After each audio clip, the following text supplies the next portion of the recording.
Damn.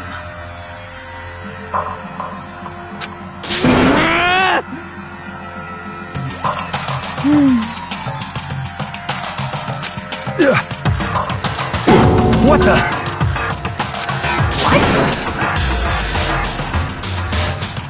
Let go!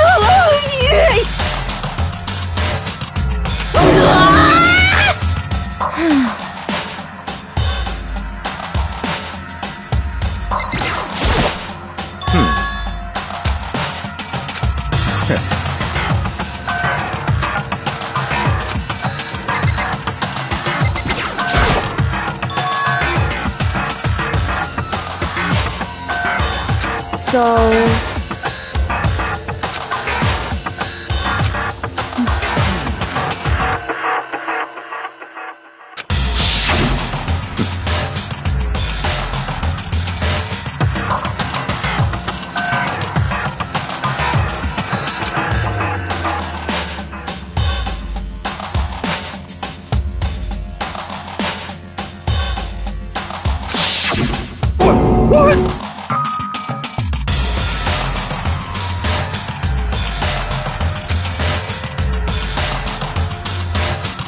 What is this?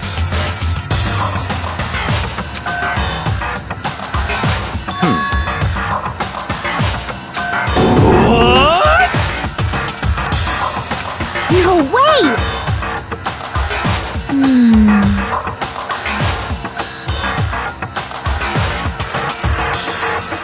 Well.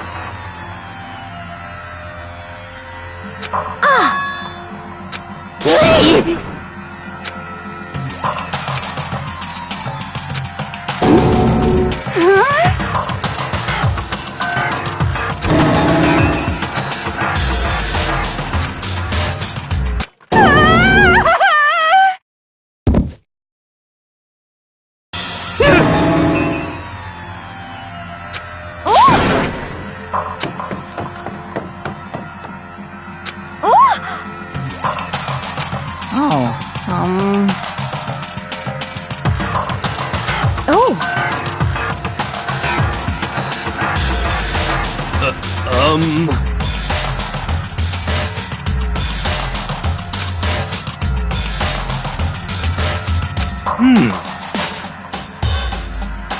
Just a second.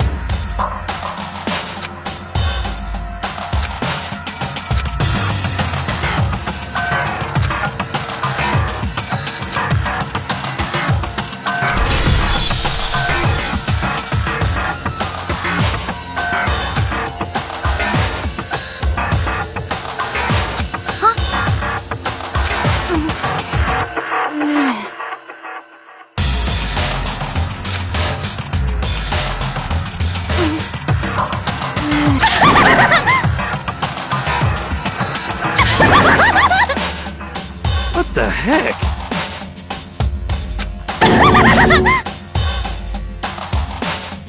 Well...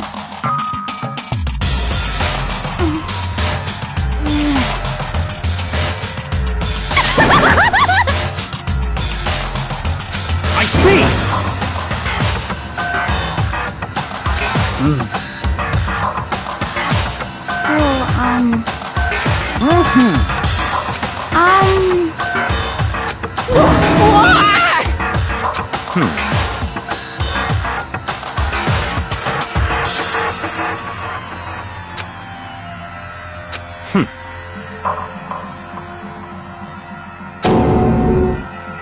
Don't make me repeat myself.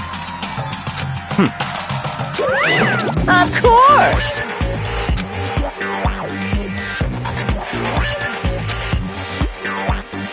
Yoo-hoo!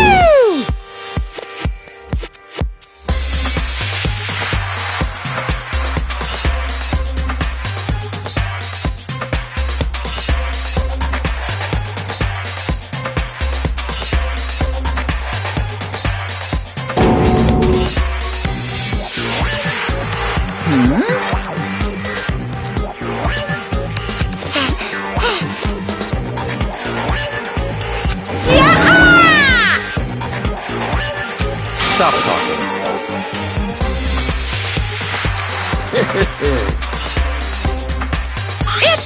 the Monokuma file! See ya later! No way!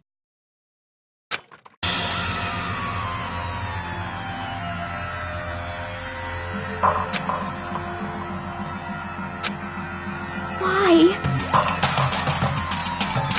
Oh no! Help me! Hey! Such ignorance. Naturally.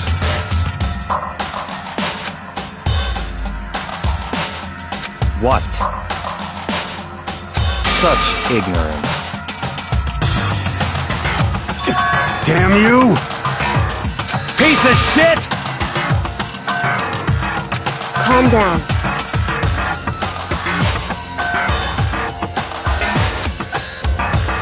Because...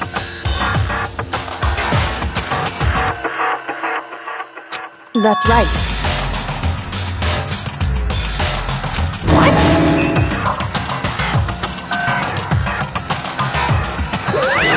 Hey! Hey!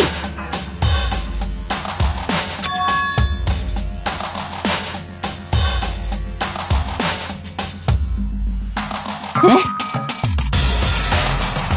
Actually...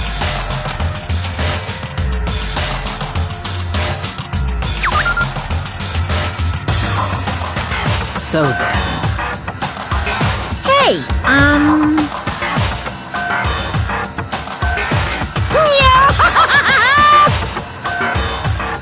punishment is waiting for you!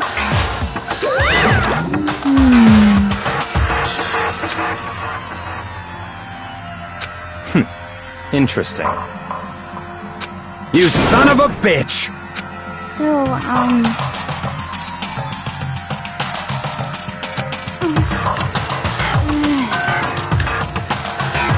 there is nothing to be done.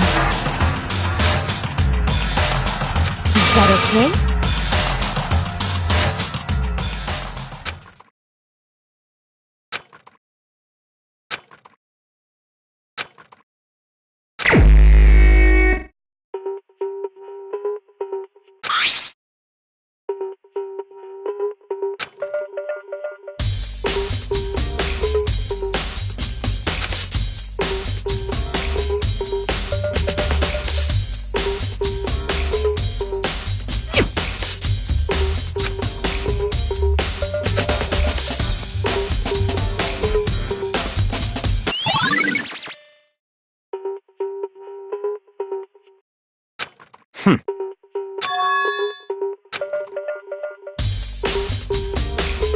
Naturally.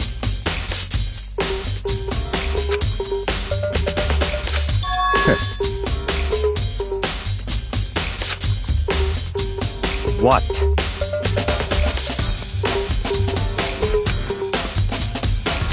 Stop talking.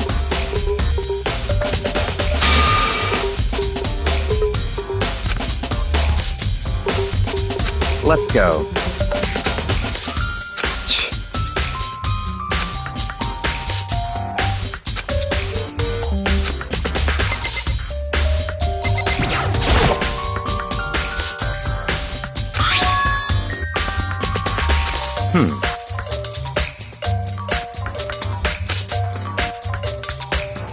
That's right.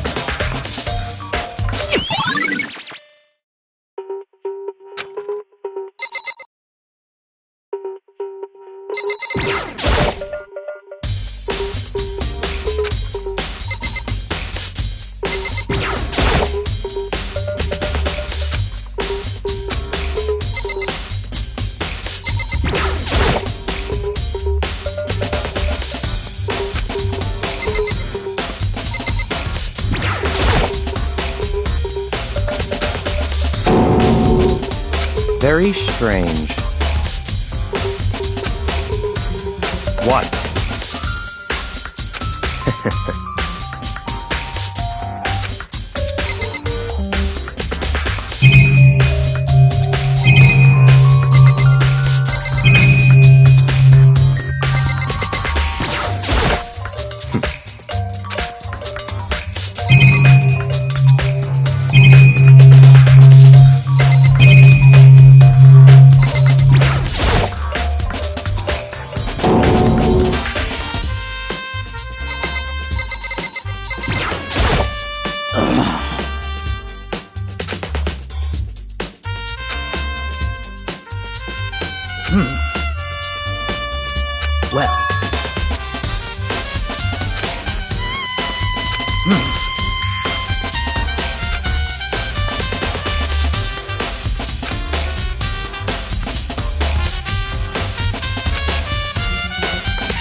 Perhaps.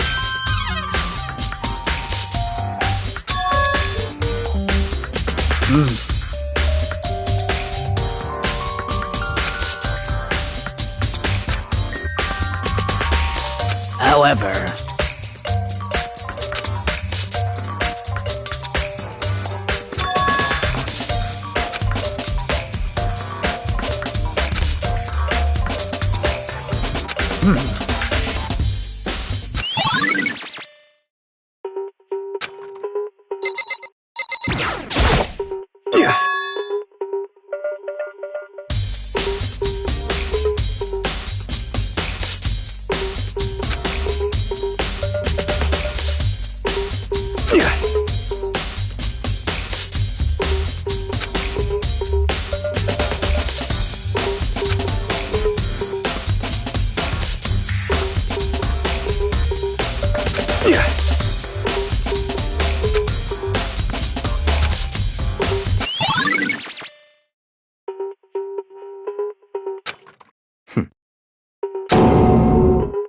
What?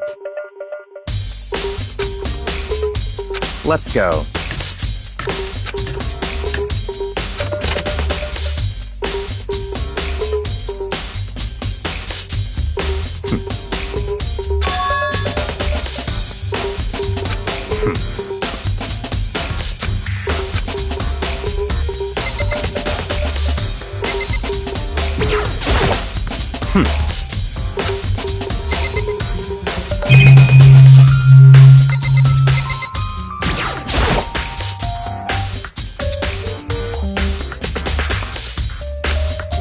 What?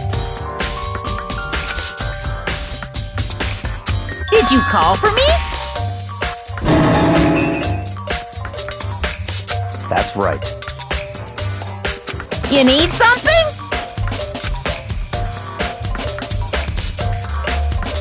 Yep.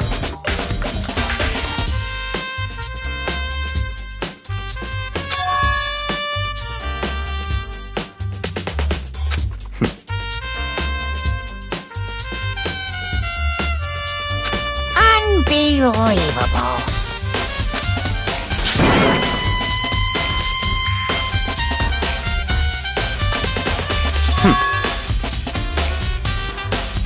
Of course.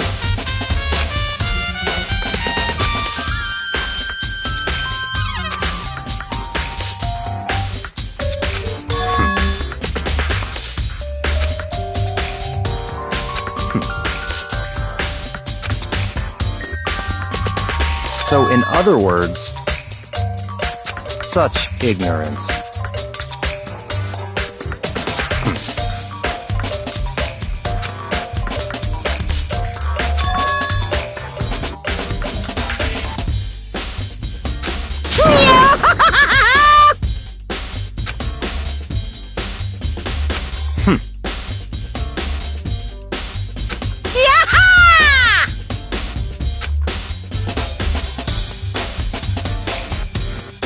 Yep.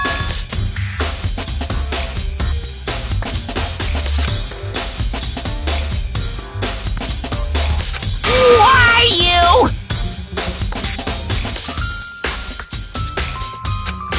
Unbelievable.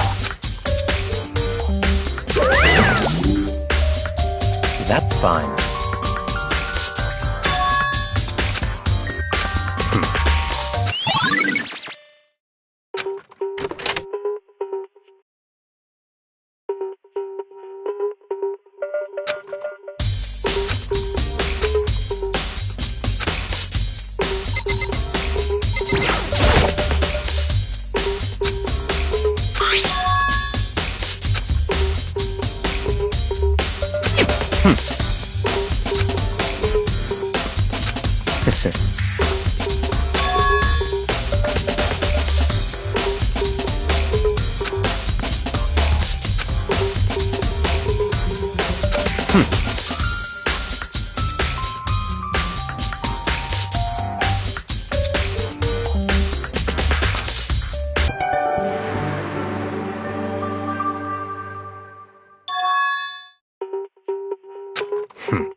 What? Very strange.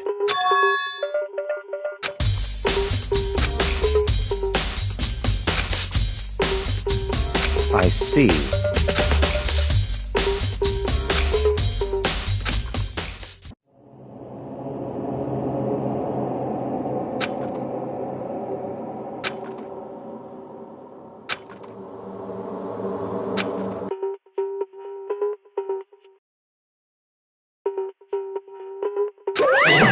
Damn it! Making me angry! Now I'm really angry!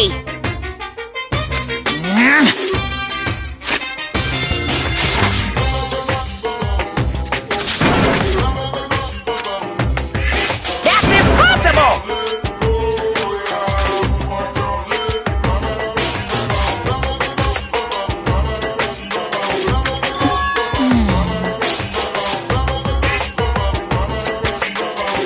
I can't hear you! What?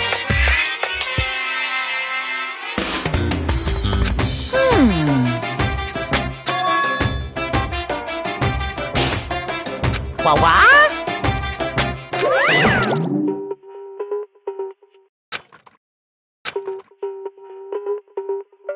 That's fine.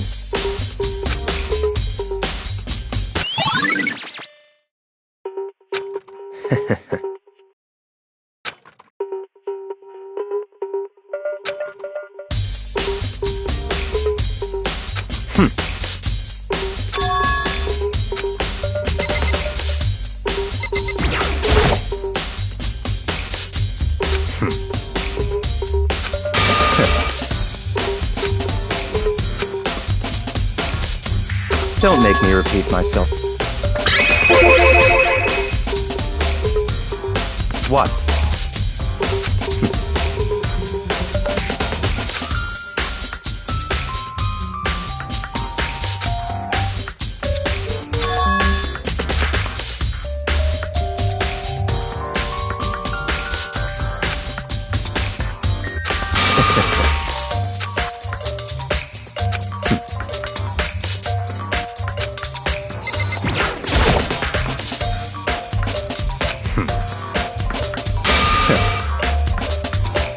Don't make me repeat myself.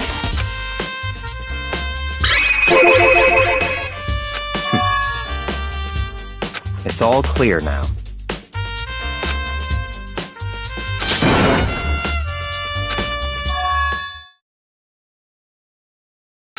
I don't have time to play with you.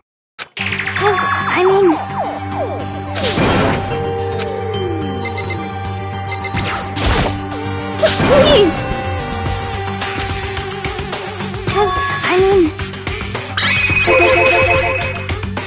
Well...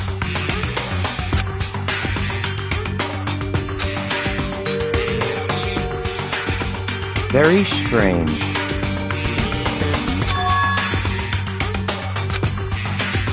Don't make me repeat myself. Yeah!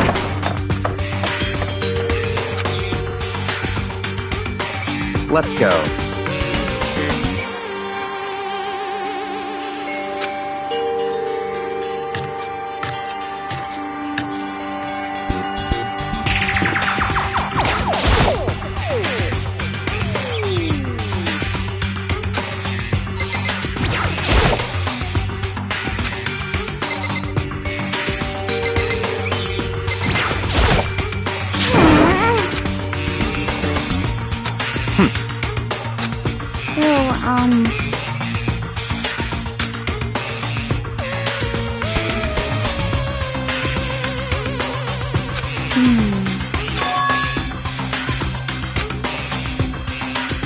That's fine.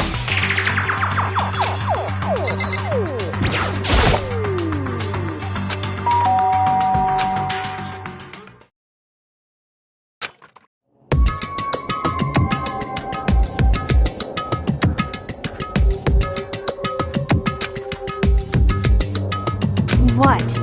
Oh, nothing. It's just that, Hina was really worried about you, holding yourself up in your room. Leave me alone. Yeah, sure thing. But could you open up just for a second? Won't allow it. Huh? I won't let Genocide Jack have control.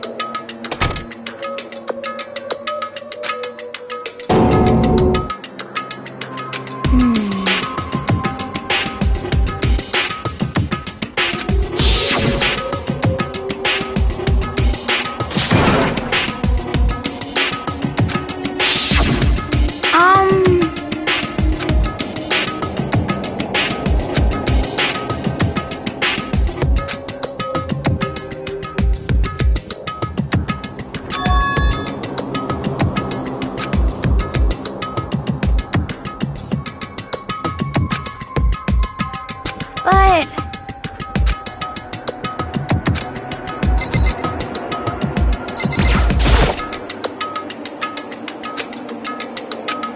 That's fine.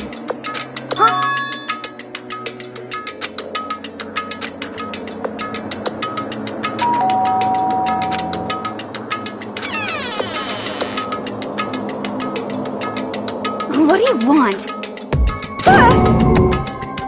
It's Byakuya.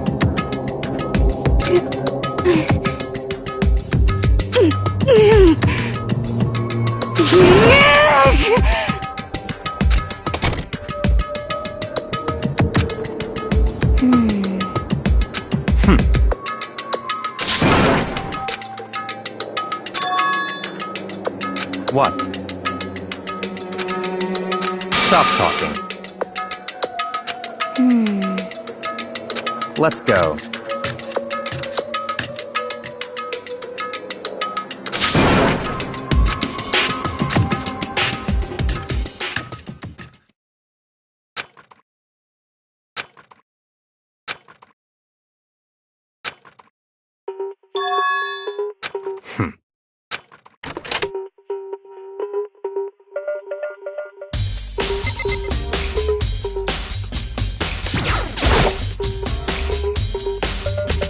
Don't make me repeat myself.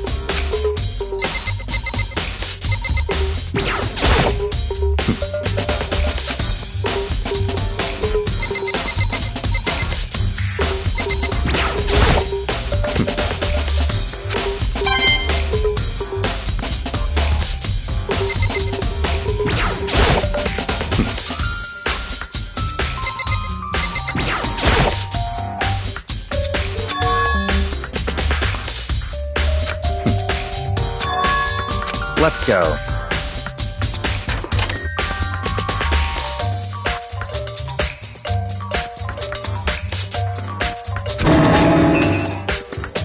So, in other words,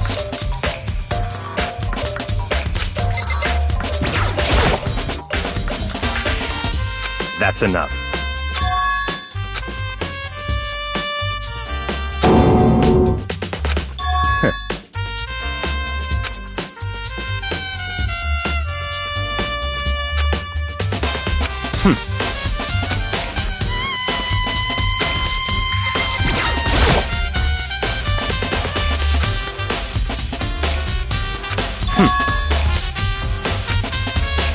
That's right.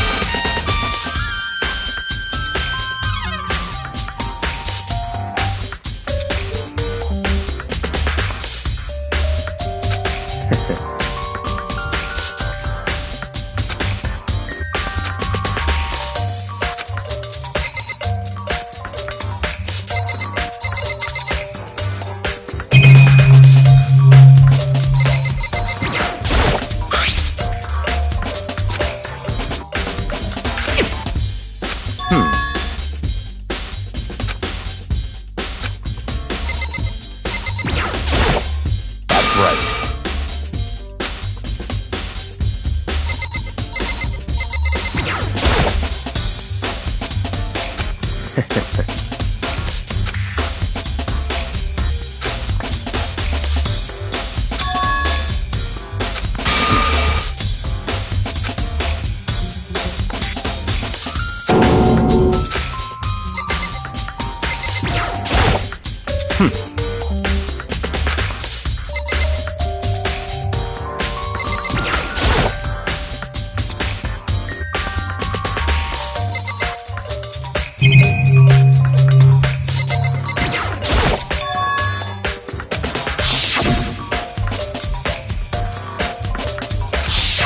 What?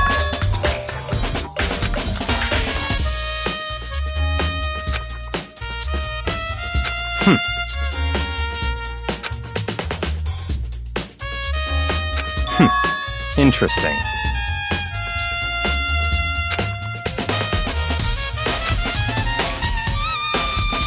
Such ignorance.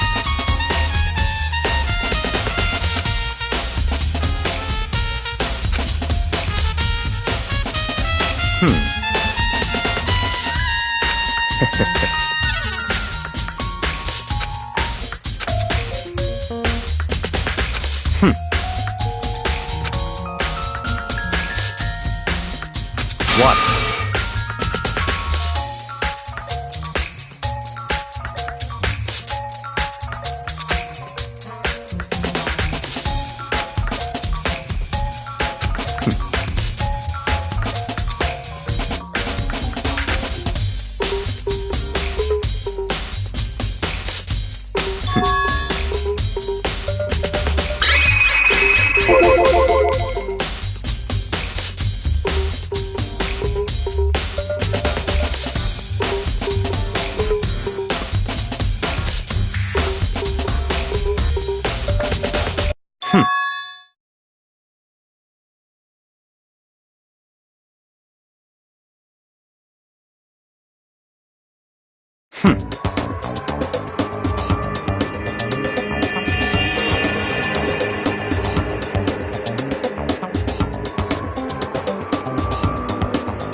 So, in other words,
that's right.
That's right. So, in other words,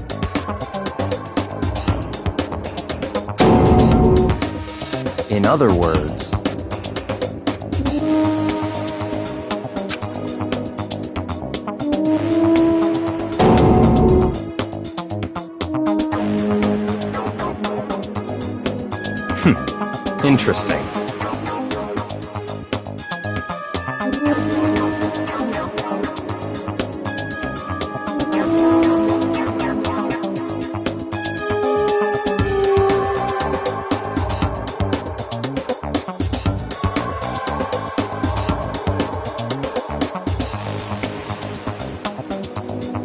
Such ignorance.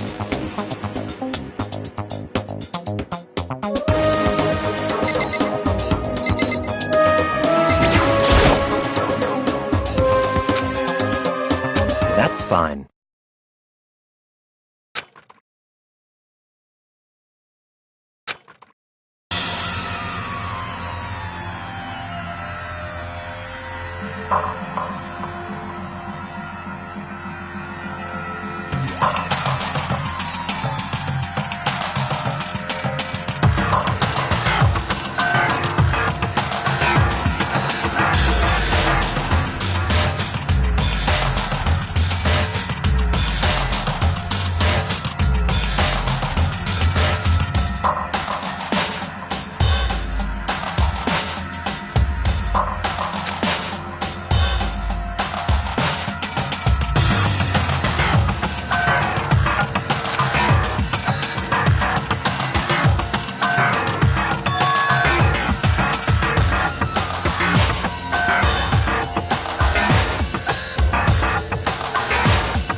So, in other words,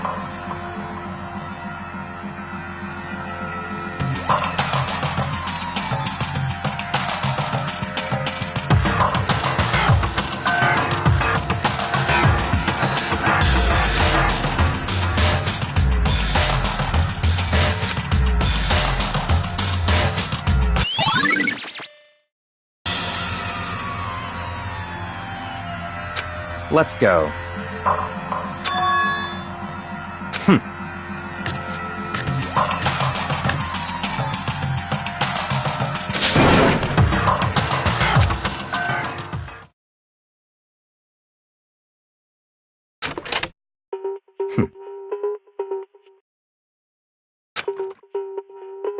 I don't have time to play with you.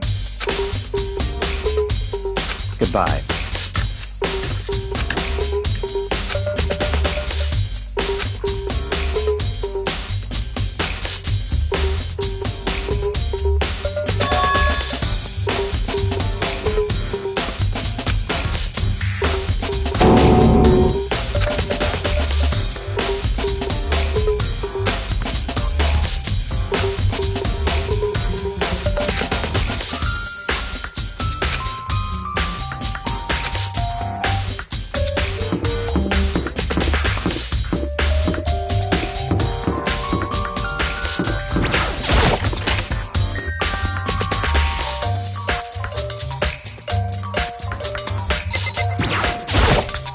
Da-da-da-da!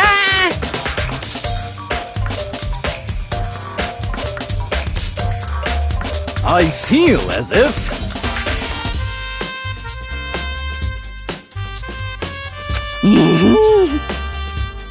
That's it! I'm sure of it!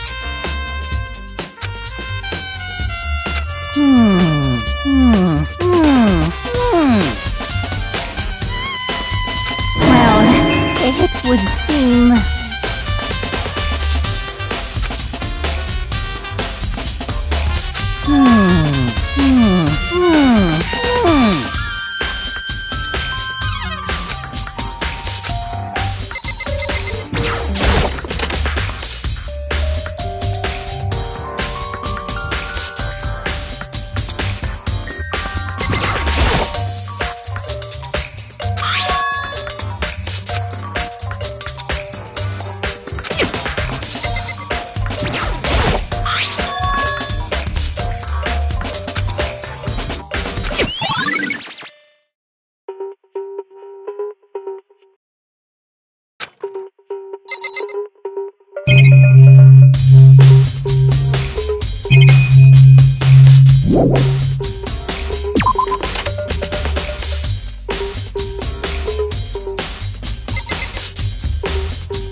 Indeed. However,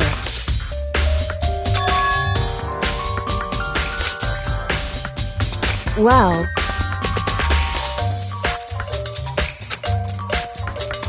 so then,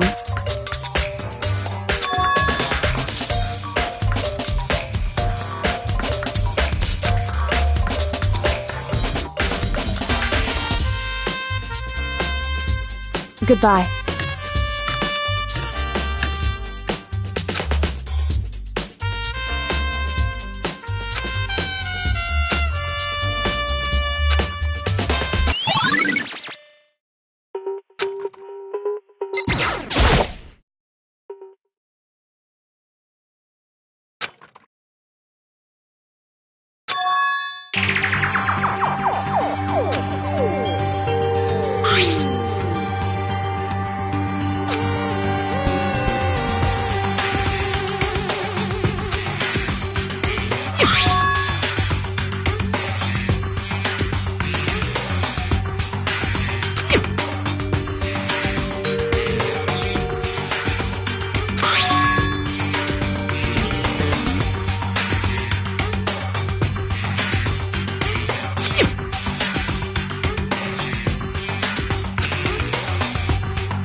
Damn.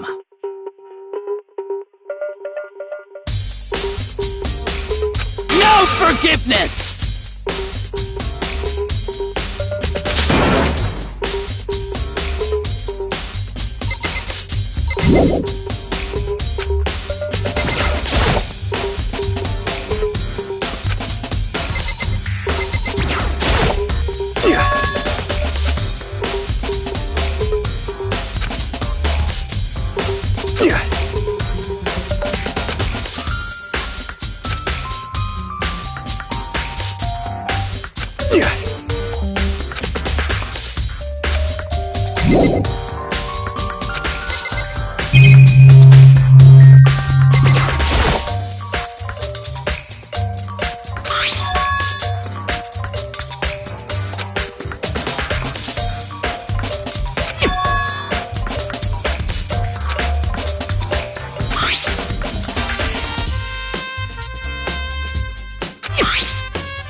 Of course.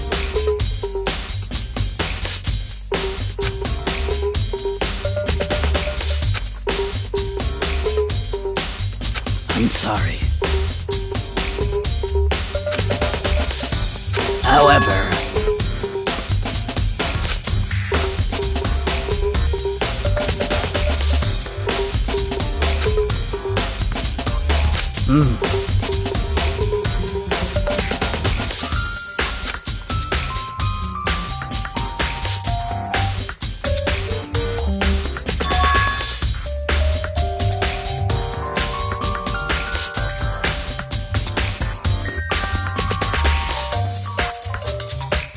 of course.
Yeah!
Well...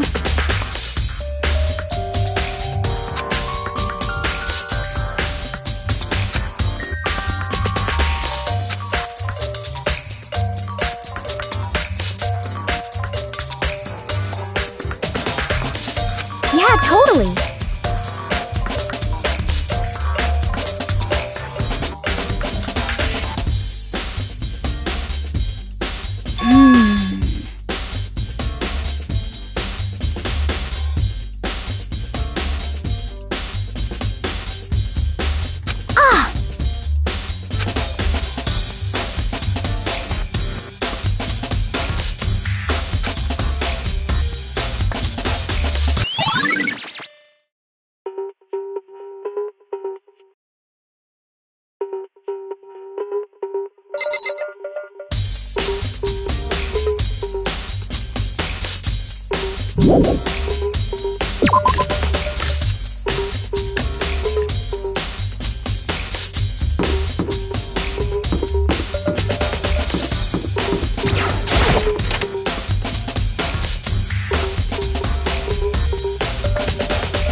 Most unfortunate.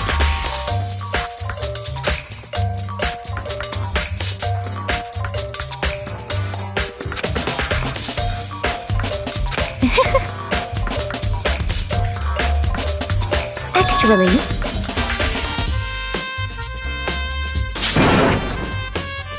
Indeed. What are you doing out this late? Oh, I was just... Are you planning to go exercise, perhaps? What? How did you know? Because I can see a blue track jacket sticking out of that duffel bag you're carrying. Oh, you're right. Thanks. Well, I'd better get going. I'm kind of in a hurry.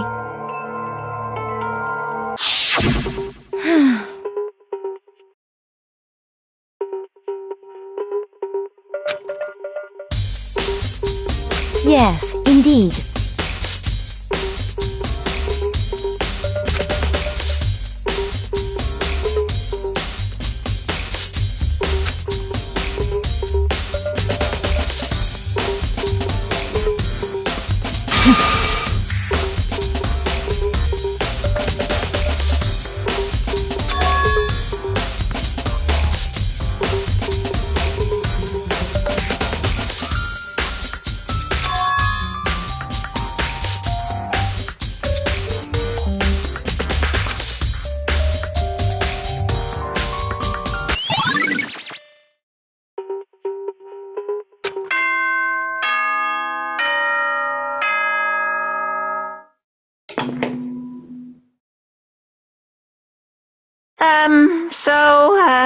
I'm getting tired of waiting. Shall we just plunge right in?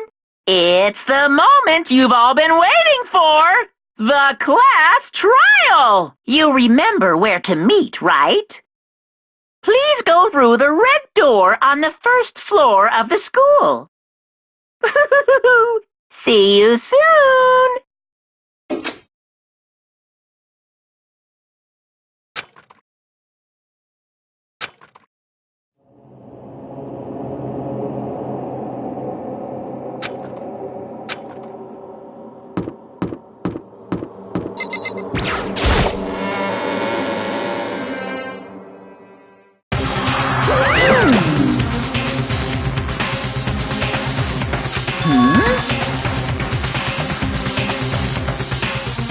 Yo.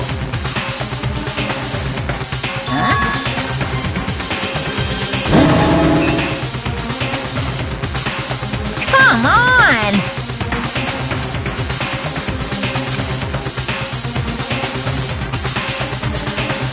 What are you gonna do?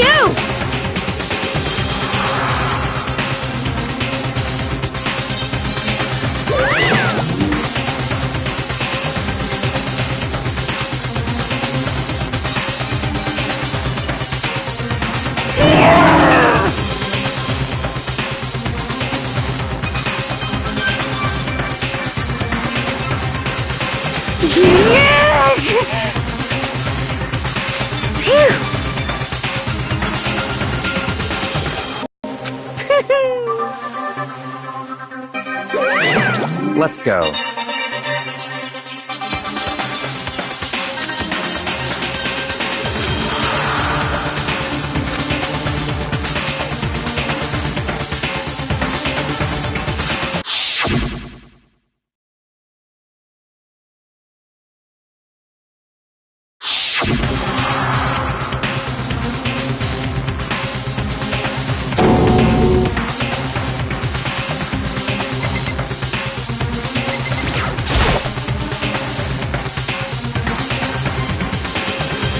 It's true.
Very nice.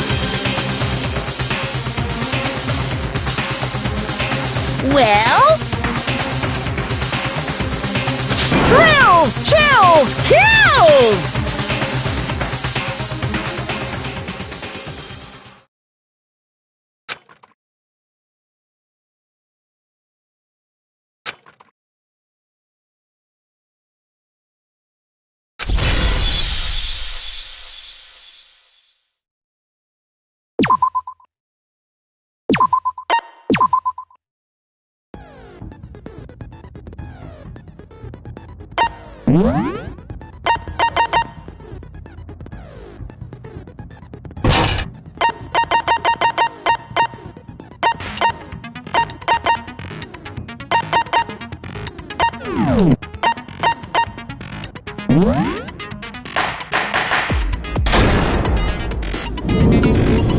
Let's begin with a basic explanation of the class trial. So, your votes will determine the results. If you can figure out who done it, then only they will receive punishment. But if you pick the wrong one, then I'll punish everyone besides the blackened, and the one that deceived everyone else will graduate. Okay, then. So, first off, let's talk about the murder weapon!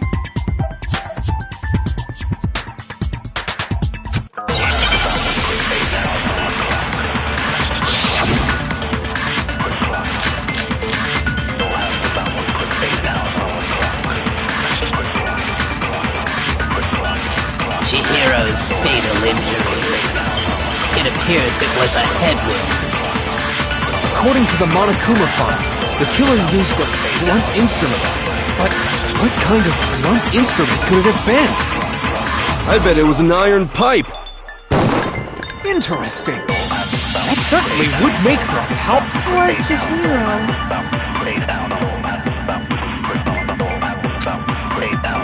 Chihiro's fatal. It appears it was. According to the Monokuma file, what kind of blunt? I bet it was an iron pipe. No, that's wrong!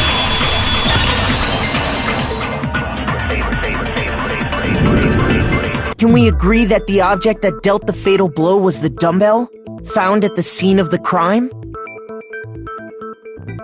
It was covered in blood, and there was nothing else at the scene that could have caused that kind of injury. And the wound on the victim's head is consistent with the shape of the dumbbell. As far as I'm concerned, there's no mistake and no room for doubt on this one. You looked at her head wound? Yay! That's so creepy! If you don't mind, I will proceed from here.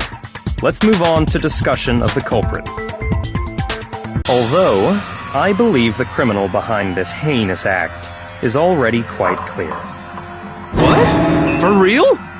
Chihiro's killer is the fiendish serial killer, Genocide Jack.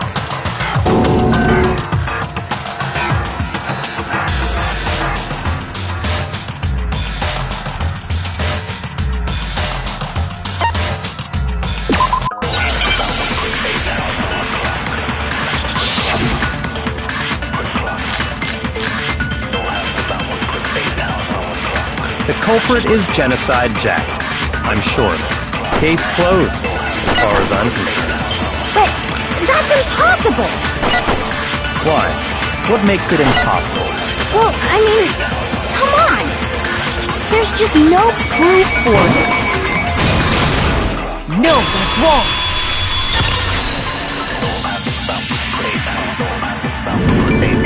I might know one reason he could be involved. What?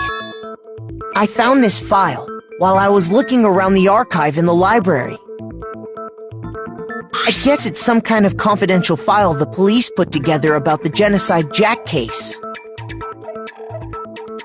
What? That's kinda weird as shit, isn't it? What was something like that doing in the library?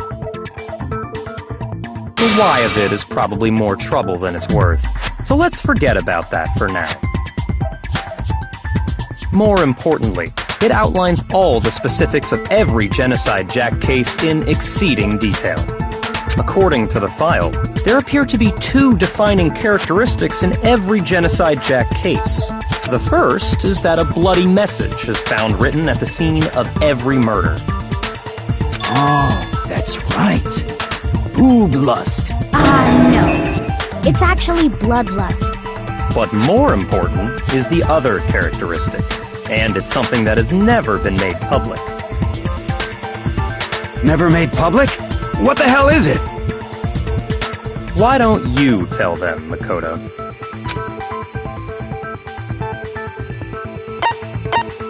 I got it! Apparently, in every Genocide Jack case, the killer suspends the body in a certain way. Other than the killer, the only people who know about this are the higher-ups in the police department. However, Chihiro was most definitely suspended in the same way. So, how did the culprit know about this when only high-level police officials were aware of it? There's only one logical answer I can think of. It's because the culprit in this case is the real Genocide Jack. No fucking way! You're saying Genocide Jack is one of us? Yes, in fact, it's Toko. What? Genocide Jack's true identity is Toko Fukawa. You lie! What? Hey, okay, wait, hold on a sec. Toko has, like, bloodophobia or whatever, remember? What kind of serial killer is afraid of blood? Is Toko Genocide Jack? The answer is yes And no. Another riddle? Man, why's this gotta be so complicated?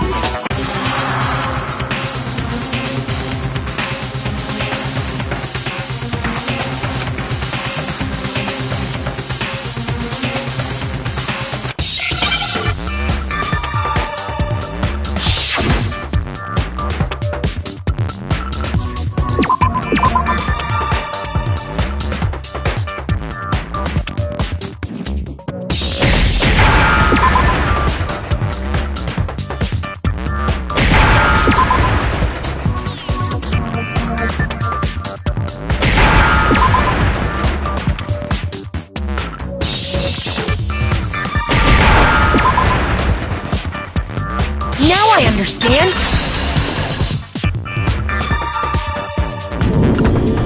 Is it because Genocide Jack has a split personality? Huh? I think I read that somewhere in the file, too. They thought that the suspect might have, what did they call it? Dissociative identity disorder. Oh, okay. But still, to go and say that about Miss Fukawa is... perfectly acceptable. Toko's strange behavior after seeing the body is proof enough that she has a split personality.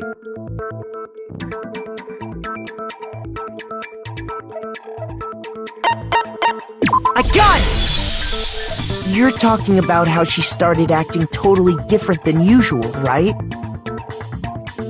That's right. Think back. She fainted when she saw Chihiro's corpse, and then, when she woke up...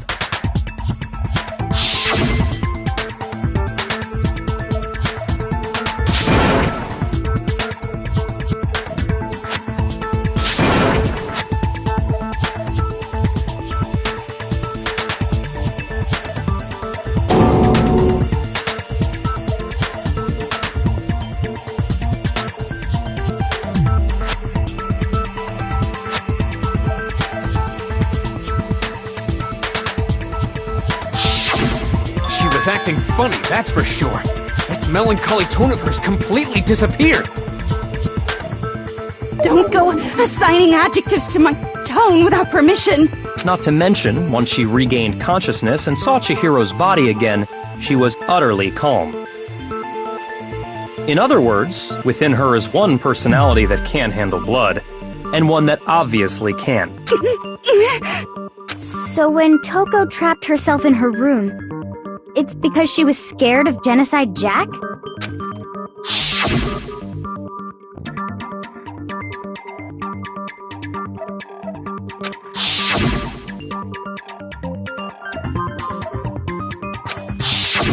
The reason she locked herself in her room wasn't to keep other people from getting in. It was to keep her other personality from getting out. What? Toko was afraid. Afraid of the murderous fiend inside of her. Of killing even more people. How? Yeah. How can you know all this? I do believe you misunderstood her. What she's trying to say isn't, how can you know all this? No. What she wants to know is, how could you tell them? Huh? Last night, just before Monokuma gave his motive speech, Toko and I had a strange conversation. She told me to appear and attack at any time, and that trepidation is what's caused her to have such a bleak attitude. Isn't that right, Toko? This is all a lie.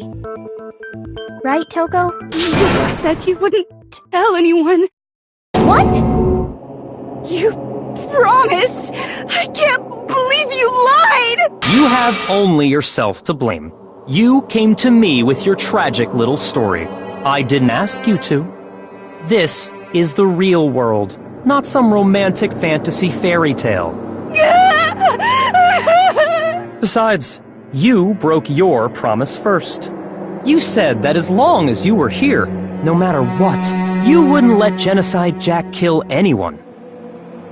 But in spite of that promise,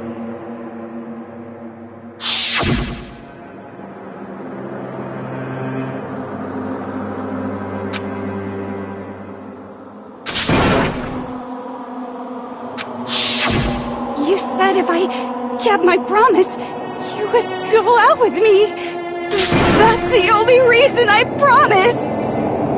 How many times do I have to tell you? I never said that. But you weren't able to do it. You just couldn't resist that rush you got from killing, could you? I tried. I swear I tried to control it, But your efforts were useless. What a disappointment.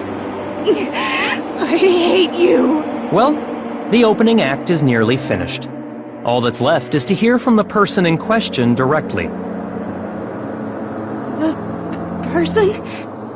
You don't mean...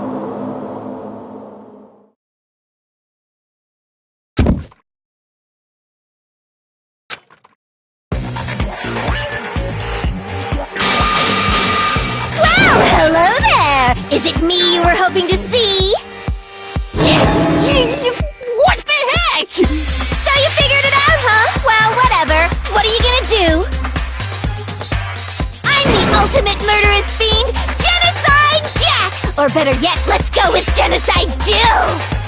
What the fuck is this? What happened to you? Not Toko! That's a loser name! And what happened is a textbook split personality! So what if one of them happens to be a serial killer? You should turn a blind eye to one's fault.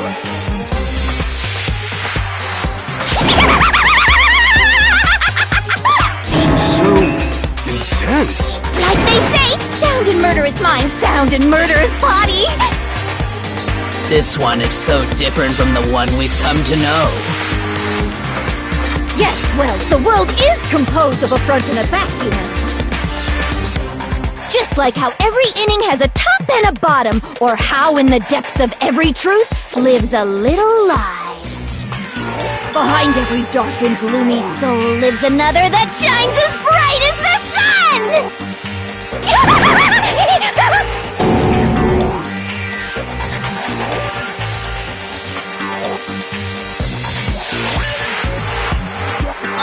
Miss Jack, Jill, can I ask you a question? What's up? Some of us think you might be the mastermind behind our entire situation. What are your thoughts on that? Well, I'll tell you! I am the mastermind of all masterminds! Just kidding! Then it's not true? Of course it's not true! How dare you try to link me to that creepazoid! And another thing, the police and government and society in the outside world are totally powerless! I mean, they just let this idiotic, bloodthirsty maniac go buck wild all over town! Sure, I'm a bloodthirsty maniac, but life is pain, right? To live is to hurt other people. It's a necessary evil if you want to survive. The act of living itself causes pain for everyone. Just kidding again! This should be enough to convince you. This murderous fiend is responsible for Chihiro's death. There's clearly a motive, so there should be no doubt. A motive? Remember what Monokuma told us?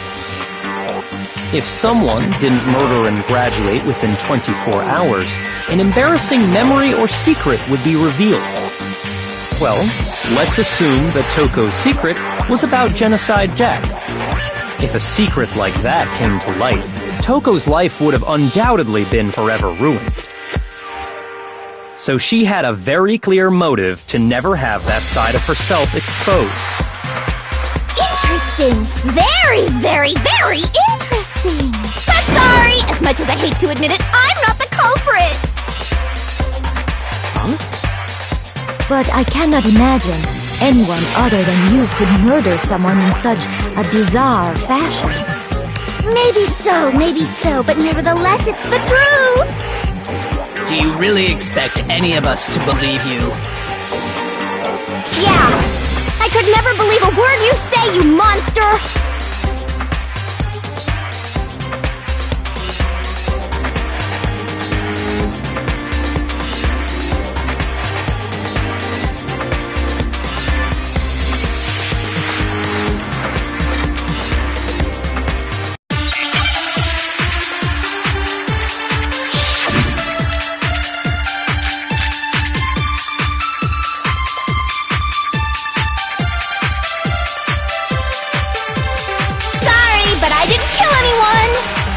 You say that, but do you really expect any of us to believe it? Perhaps if you had an alibi, that would change things. Oh, an alibi, huh? Now we're talking! When you compare your past murders to this incident, the modus operandi matches completely. What more proof do we need? Give it up. You killed her.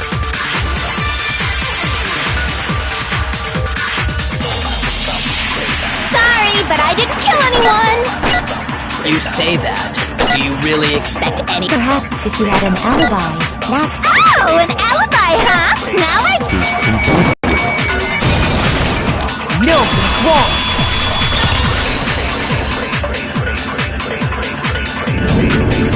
Are the methods of murder really exactly the same? I'm not so sure about that. I think there's a slight difference between the Genocide Jack cases and this one. Huh? How's it any different? Uh-oh, you don't know? Well then, human garbage, let me tell you! I murder with passion and conviction. I consider myself a professional, and I have a very particular way of doing things. Imagine you go to a fancy Italian restaurant. They're very picky about the noodles, the sauce, everything. But what happened to Chihiro? It'd be like if that same Italian restaurant started using ragu or Chef Boyardee. This is no creation of mine. Let me rephrase that, in a way that maybe makes more sense. There are two clear differences between the Genocide Jack cases and this one.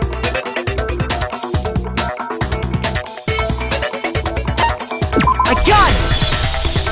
For one, the cause of death is different. In the Genocide Jack murders, all the victims were killed the same way. According to the case file, they were all apparently killed with a pair of scissors. But Chihiro died from a blow to the head, right?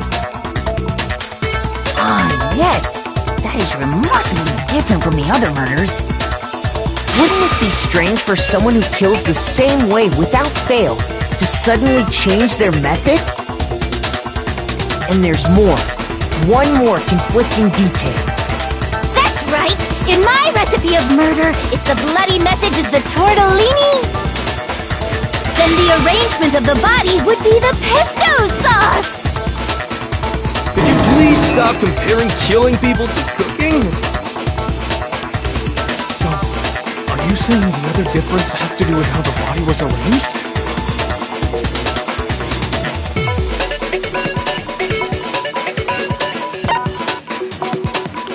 I got it! Do you remember what the killer used to suspend her? They used some kind of rope to hang her up by her wrists. What is your point? Well, in all the previous Genocide Jack cases, something else was used to suspend them. Specifically, pairs of razor-sharp scissors. And guess what? I use my own specially designed scissors for the murders and the arrangement! Like I said, I'm a professional, so naturally I'm very picky about the tools I use. And you know what else? Big Mac said there's two differences, but he's wrong. Big Mac? Are you referring to me? Listen up, Big Mac! There's actually one more difference! Huh? My word, you really didn't notice? Take a look at who the victims were in each Genocide Jack case. There's a pattern there, just waiting to be discovered. A pattern? Figure that out, and it'll be plain as death why I couldn't have possibly killed that little lolly girl.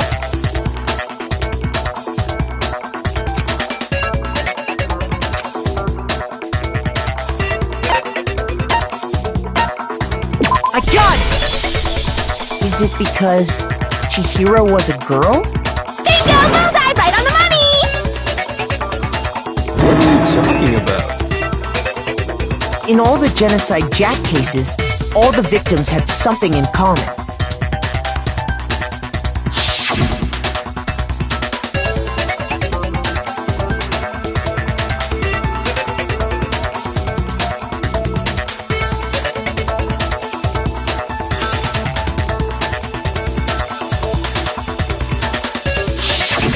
They were all guys? That's right! The people I kill with such passion and conviction are all adorable little men! I can't believe I said it! I'm so embarrassed! The hell is wrong with you?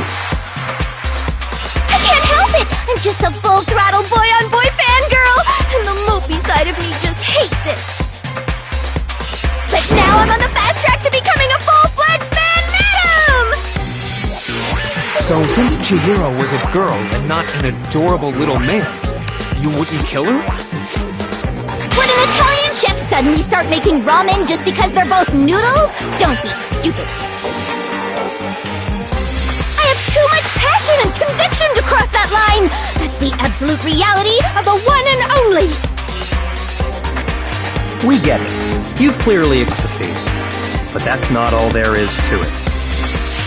It's a different matter entirely when you're forced to kill in order to survive. Quiet, lowly cur! Lowly cur? I would never kill for a reason as petty as mere survival. And if by some fluke I did kill to survive, why would I bother with the message and arrangement? It'd make me the obvious suspect! That does make some amount of sense. Plus, whatever reason I have for killing, I would never leave out my prized scissors. Who would go out of their way to use a big, stupid, heavy dumbbell? Maybe you used the dumbbell because you couldn't find any scissors in the school? Any scissors? I don't just use any scissors. I only use my own set of high-class envy of the entire world scissors! Okay, whatever. There still aren't any in the school. Are you sure about that?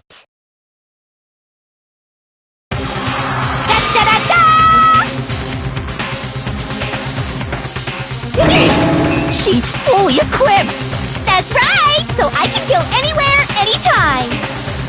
Why would I resort to dumbbells or rope when I have my trusty scissors by my side? Go ahead, tell me I'm wrong! You can't, can you? Gutter dogs, all of you! Not to mention, I have no clue how to tie a good knot! So rope's totally out of the question anyway!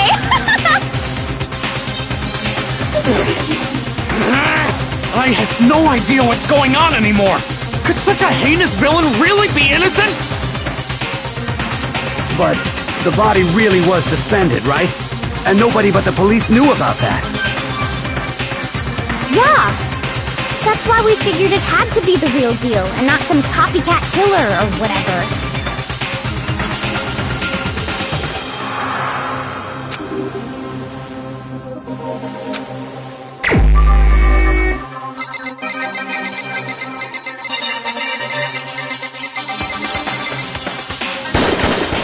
Here's my answer! Byakuya, it's possible you could have found out, isn't it? You'd have no problem gaining access to classified government documents or internal police records. Plus, you'd already looked through the Genocide Jack file before this all happened, hadn't you? Are you saying Mr. Togami did it? Then the reason he pushed the theory of Genocide Jack being the killer so hard was because he wanted to pin the crime on her.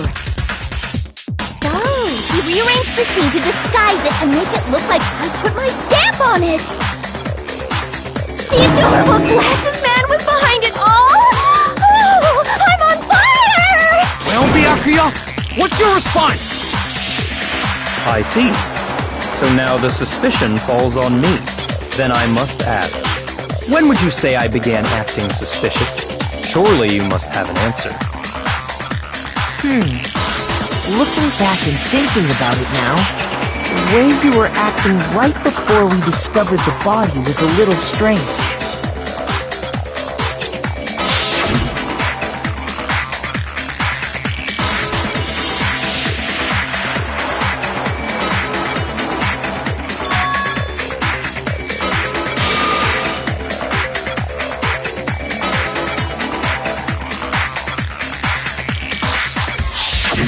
You wanted to go to the girls' locker room right away, right?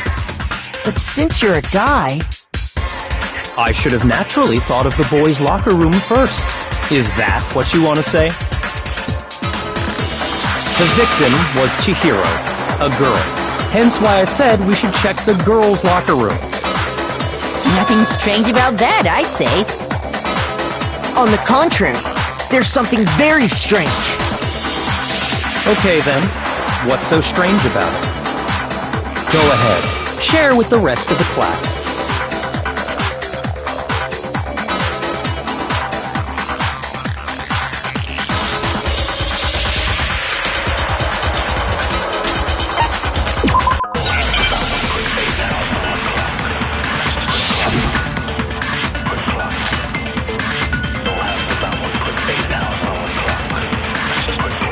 So, you said Byakuya was acting kinda weird before we found the body.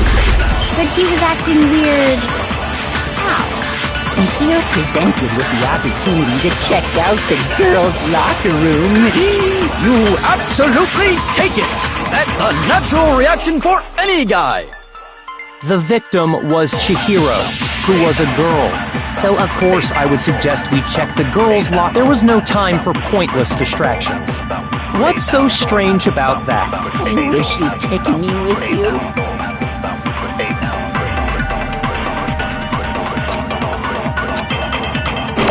So, you said Byaki, but he was acting... If you're presented with the opportunity, that's unnatural! The victim was Chihiro, who was... No, it's wrong!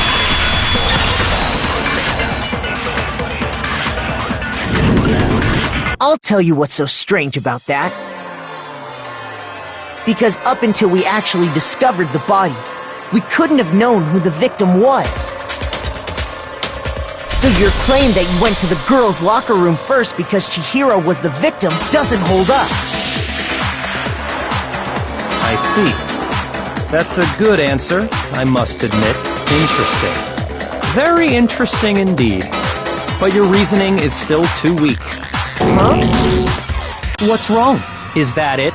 Surely you've got more than that. Go ahead. Show us.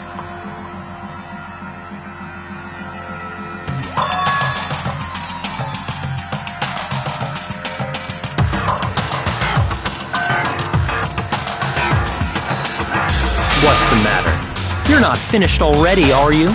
There must be more to it. There is. I think. There is more to it. Think about it. We just talked about the differences between this case and past Genocide Jack incidents. The proof you're looking for is hidden in there. Oh? Proof that I'm the culprit, you mean?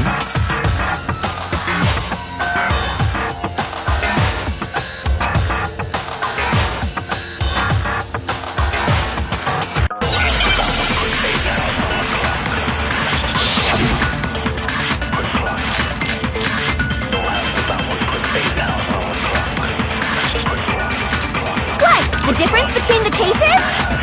You want me to explain it again? When I want to kill, I use my very own special scissors. And I use those same scissors to arrange the body. But Chihiro was suspended with... It was some kind of rope. Was it? That's right! It absolutely was! Then there must be something very fishy indeed about that rope. Hey, Byakuya, where'd you get it from, huh? I'd never seen that rope before in my life. No, that's wrong!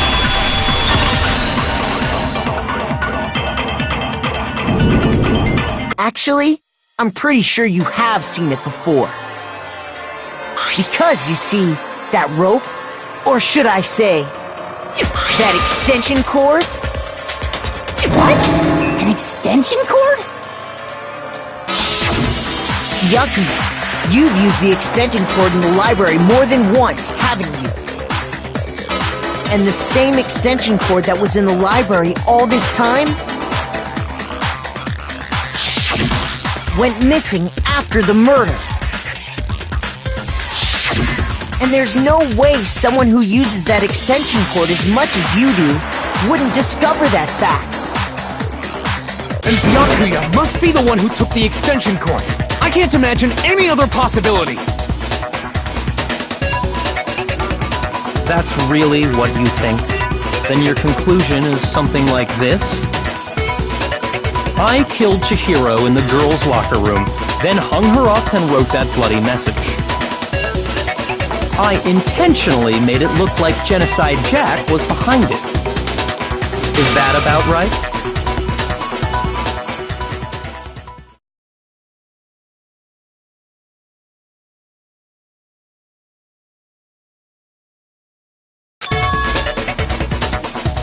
What's wrong? I asked you if you think that's what happened. Hell yes, that's what happened. So that's it, right? Byakuya's the killer. I don't disagree with not disagreeing. He kept calling this a game, right? So he'd be totally willing to do something like this to win. Sorry, but could we hold on just a second? I think we need to talk about this a little more. Sure. Do we really need to? We've already decided who did it. I know, but still, there's something that's still bothering me. Is that right? And what, pray tell, is still bothering you? I killed her in the girls' locker room, then disguised my crime. Specifically, I dressed it up to make it look like it was the work of a homicidal psychopath. What about all that bothers you?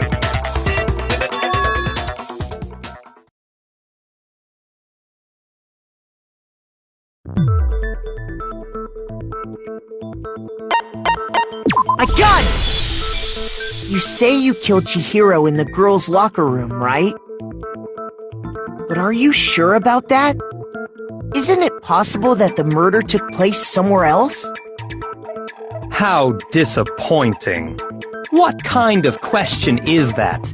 Even in the world of disappointments, this is a true letdown. She was found dead in the girls' locker room. There is absolutely no question about that. How could the scene of the crime have been anywhere else? Well, I think it's entirely possible that she was killed somewhere else, then carried there later, along with the rest of the murder scene. The rest of the murder scene? That was awfully specific. Please tell me you have a reason for saying all of that. I believe I do.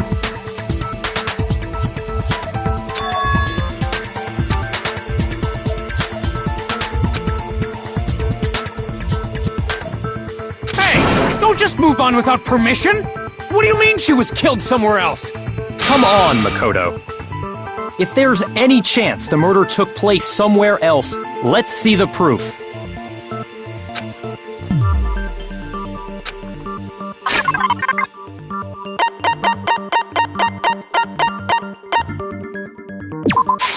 I got it! The proof that she was killed somewhere else is the poster that's hanging in each locker room.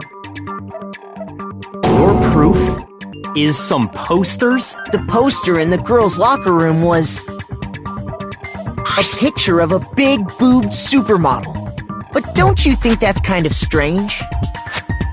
Why would the girls' locker room have a poster like that? I bet those massive jugs of hers were totally fake! Meanwhile, the boys' locker room had a poster of the super popular boy band Tornado. Again, that doesn't really seem to belong in a boys' locker room. So you're saying that maybe the posters were switched? And there's one other thing I noticed about the locker rooms. You know what I'm talking about, right, Sakura? You're referring to my protein coffee, aren't you? Protein coffee? While I was in the girls' locker room earlier, I spilled some protein coffee on the carpet. But I noticed that after the murder, the stain had been totally scrubbed away.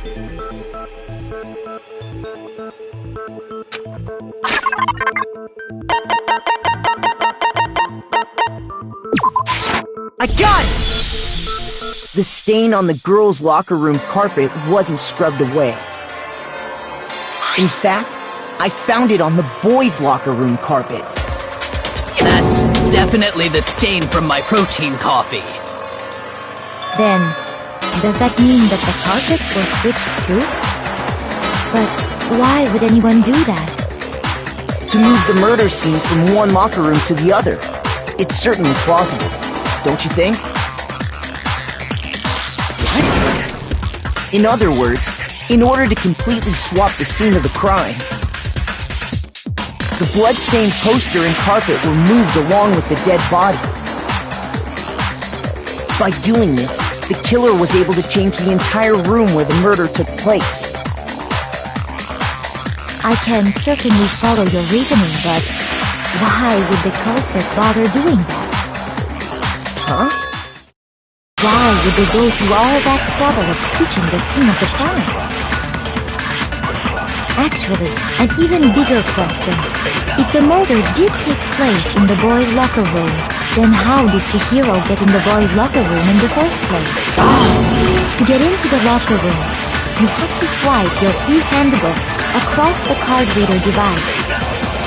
But Chihiro's handbook should have only allowed her access to the girls' locker room. She had no way to get into the boys' locker room to begin with. No, she did have a way, and I can tell you what it was. I highly doubt that. Shut up! I'm telling you, I know how she could have done it.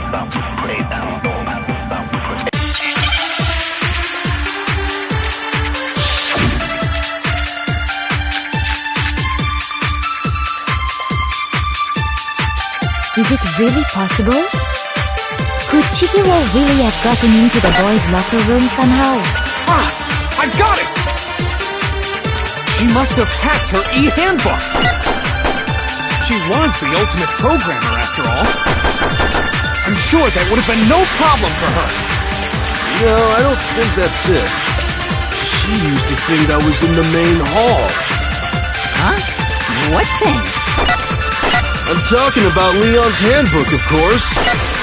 If she had that, she could get into the boys' locker room no problem.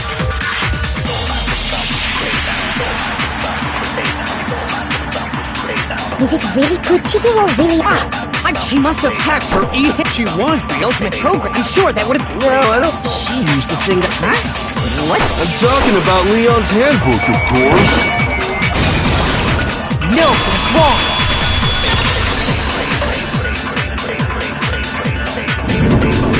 No, I don't think Chihiro used Leon's handbook. Why not? Because Leon's handbook was broken. Oh. Well, then, yeah, I guess that'd be pretty impossible, huh? I am struck silent by how quickly you gave up. Plus, isn't there a regulation against using someone else's handbook?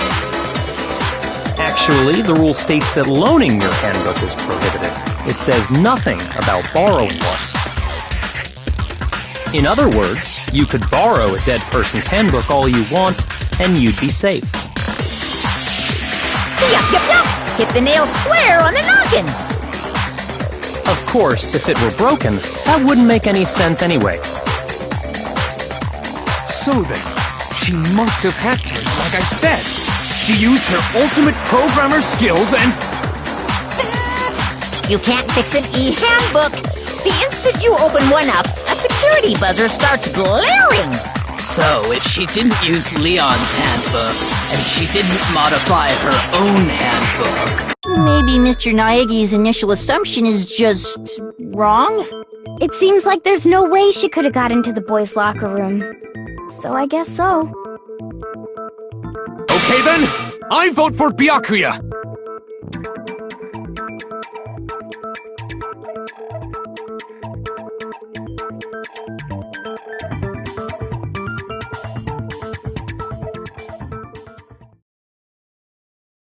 on a second.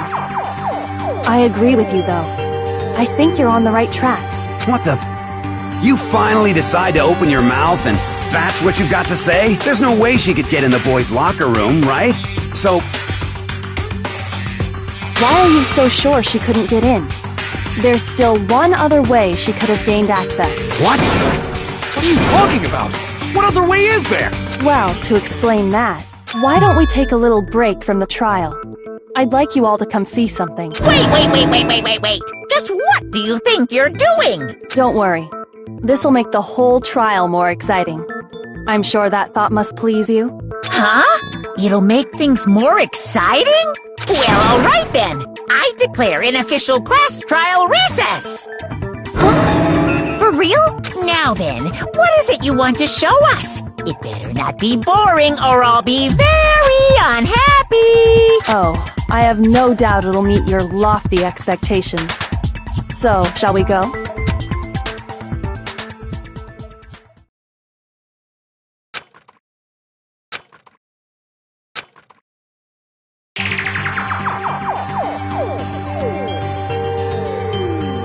The girls' locker room? We've already searched this place top to bottom! What are you trying to pull, Missy? I'd like you to examine the victim's body one more time. Be sure to examine the entire body very carefully. Take your time. Examine her carefully? Like using our hands? No way! It's probably best if I don't run my hands all over a girl's dead body. It's not that I'm creeped out or anything, it's just... based on religious grounds, you know? Very well. I'll do it. But you're a girl. You shouldn't have to touch a dead body. Just let one of the boys do it. No, it's okay. I think Chihiro would rather have a girl examine her. So just leave this to me. Sakura. What is this? Some kind of secret girl-on-girl action? That's not it at all. Stop screwing around. Okay, here I go. I'm sorry, Chihiro. Please excuse the intrusion.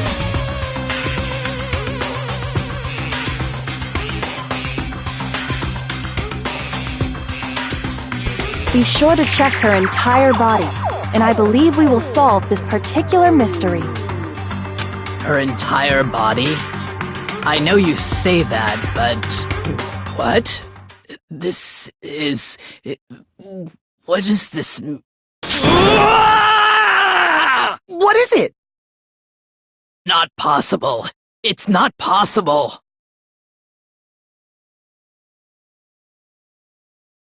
This girl is... Is what? Is a boy!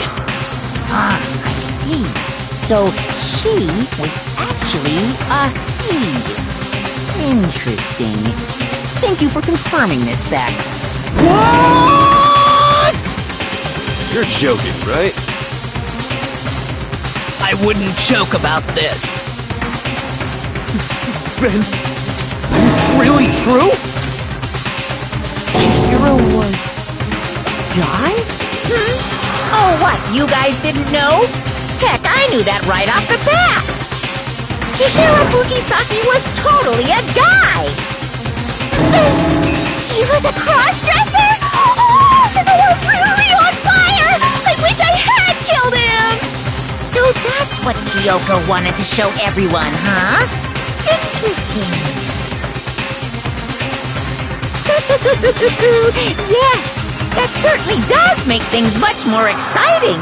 Now let's ride this wave of excitement back to the courtroom and get back to the trial.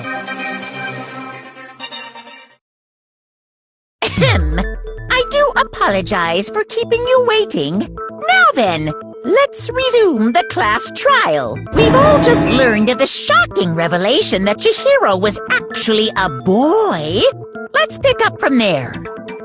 Yes, well, I don't know his reason for hiding it, but the fact is, Chihiro was not a girl, but a boy. And because the victim was male, he would have had no problem gaining access to the boys' locker room. Assuming his handbook did, in fact, list his gender as male, then yes, that would be true. Of course his handbook said he was a boy. He dressed like a girl, but he was a boy through and through. So then, there should be no issue with Makoto's initial assertion. The victim was killed in the boys' locker room, and was then later moved to the girls' locker room.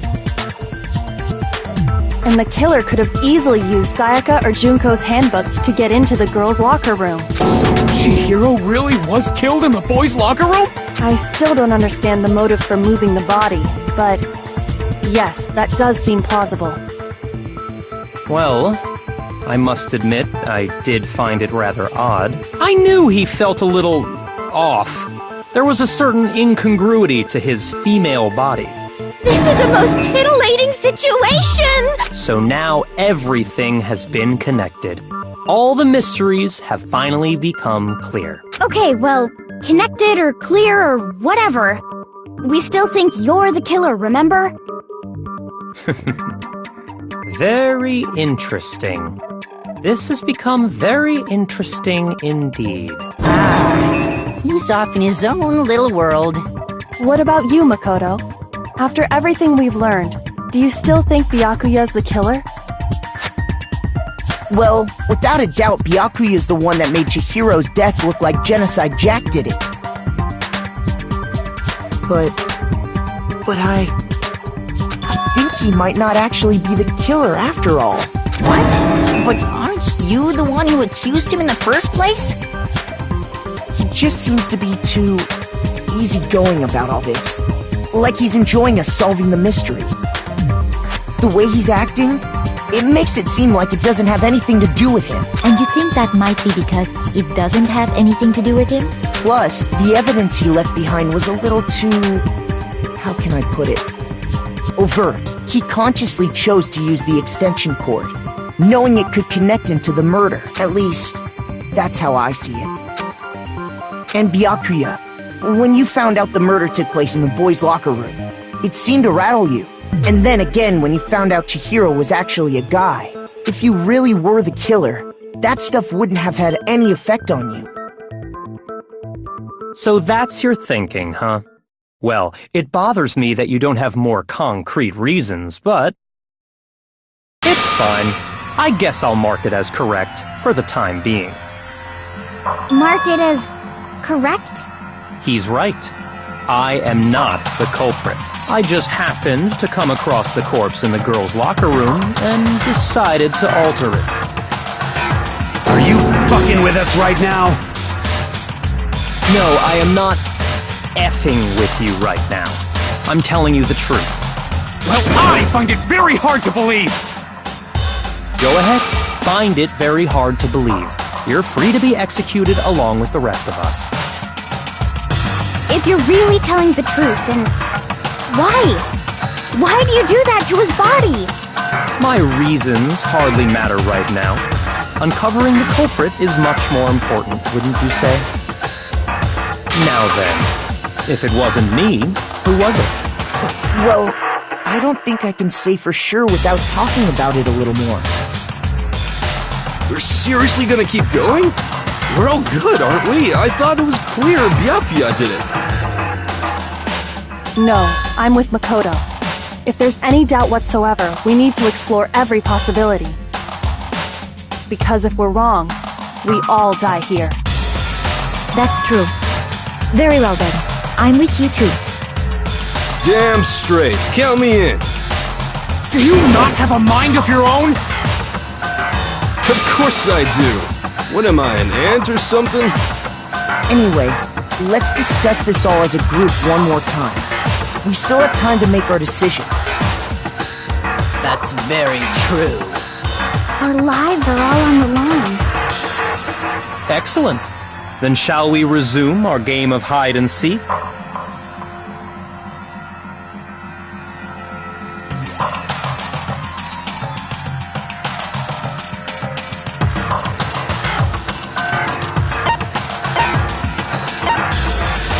I got it!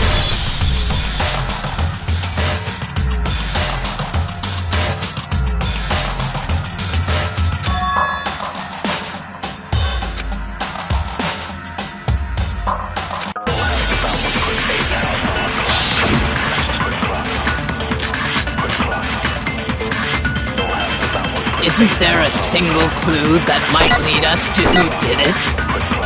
Well, clues are one thing, but did nobody get a look at the killer? I'm sure if someone saw the killer, they would have said something by now. Perhaps someone saw the victim at some point. Even that might be enough for now. Yeah. All we need right now is any kind of new info. It's over. It's all over. You want to know who saw the victim? The killer. And only the killer. No, it's wrong.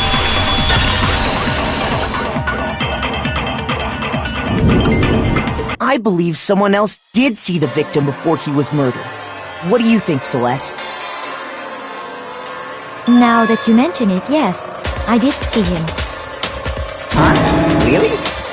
Oh, but I suppose only Makoto knows about this.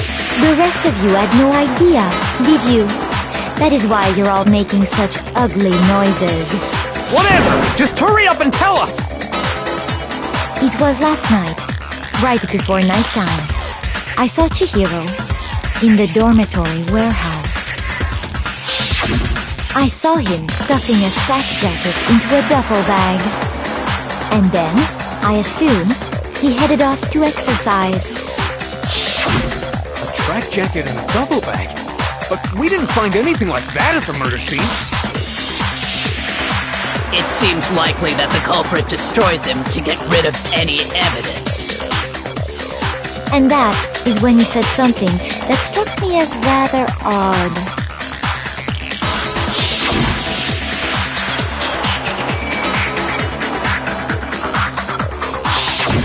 Chihiro told me he was in a hurry. But why would he be in a hurry?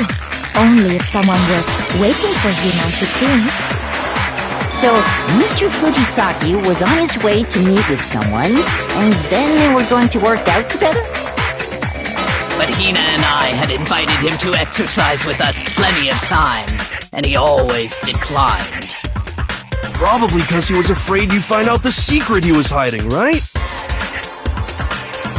Which means that conversely, he must have trusted whoever he was meeting with very much. Enough so that he was willing to risk his secret being revealed. Oh, what a marvelous friendship! The point is, whoever he met up with is the culprit, right? So we just gotta figure out who it was. But knowing what we know, I can't even guess. No, you already have what you need to make the connection. Huh? You know who the killer is. Seriously? Who is it? Who's the killer? Think back to the track jacket and duffel bag the killer disposed of. Focus on the details of these items, and it should become obvious who was waiting for him. Are you sure about that? You really think we can figure out who did it based on two pieces of evidence that we don't have? What? You want to track down some fingerprints or something? Even if we had the equipment for that, we wouldn't know how to use it. As was noted, the evidence is already gone. There's nothing to get fingerprints from. Maybe, but we can make certain inferences if we just take the time to talk it out. Easy for you to say. But fine. Celeste, did you notice anything special about the bag or jacket? The bag was just a normal duffel bag from the warehouse. All the bags in there are the same, so I can't imagine what would make that one special. Well, if I remember right, there was a decent variety of tracksuits to choose from. Do you think there might be some connection between the culprit and Chihiro's jacket? Perhaps. Let's explore that and talk a bit more about the jacket he took.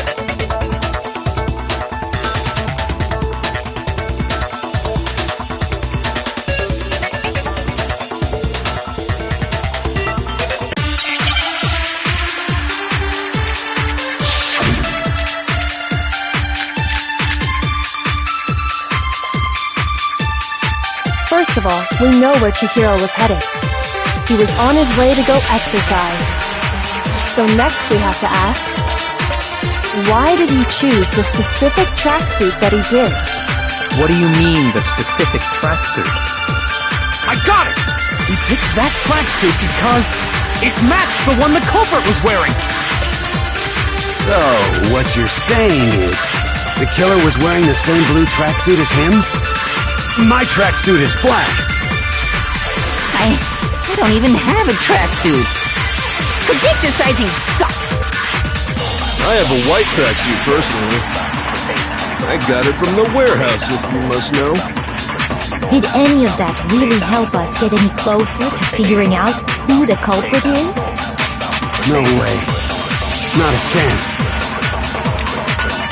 You heard him, right? What he just said without even realizing it? First of all, we know where Chihiro was headed. He was on his way to... So next bit, why did he choose... What do you mean this? I got it! It matched the one the So, the killer was wearing the same blue track... My tracksuit is black. I don't even... Cause exercising... I have a white track. I got it from the... Did any of that really help us get any closer? No way. Not a chance. First of all, he was on his way... So next bit, why did he choose this... What do you mean the specific... I got it! It matched the one the... So, the killer was wearing the same blue tracksuit as... No, that's wrong!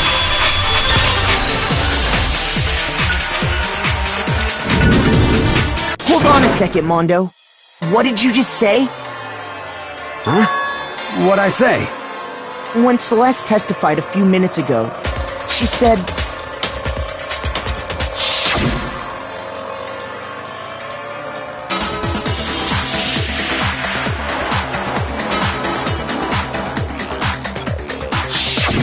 She never said anything about the jacket's color. So why did you say Chihiro's blue tracksuit? What are you... You just... Hey, Celeste, what color was Chihiro's tracksuit? As a matter of fact, it was blue. And before we began the trial, did you tell anyone that? The only one I told about any of this was you. Then, Mondo, how did you know what color Chihiro's tracksuit was? Because I just... I'm sure he saw the clothes at some point in the investigation. No, that can't be it.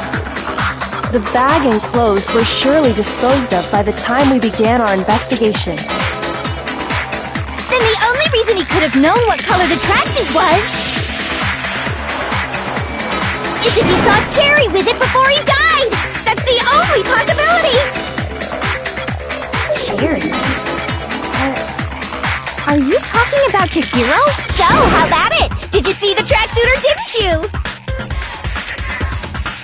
Just by chance. I just happened to see it last night. He walked past me, and he was carrying the tracksuit in his hands. No, that can't be it either. According to Celeste's testimony,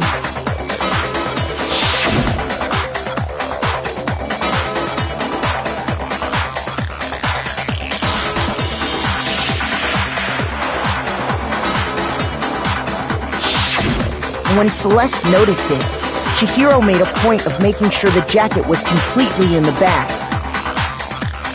If you just ran into him briefly, you couldn't possibly have seen what color the tracksuit was. It would appear you've dug your own grave. Perhaps. But you handed him the shovel, didn't you? That's why you said what you did. Focus on the tracksuit and it'll be obvious who he met with? What a bunch of nonsense. Ah, now I understand. It was all one big bluff, wasn't it? Your true intention was to draw a slip of the tongue from the culprit. That's why you said you knew who did it, to put them on edge. That's right. However, Mondo was my target all along. I had my suspicions about him from the very beginning. But why? What made you so suspicious? That's a good question.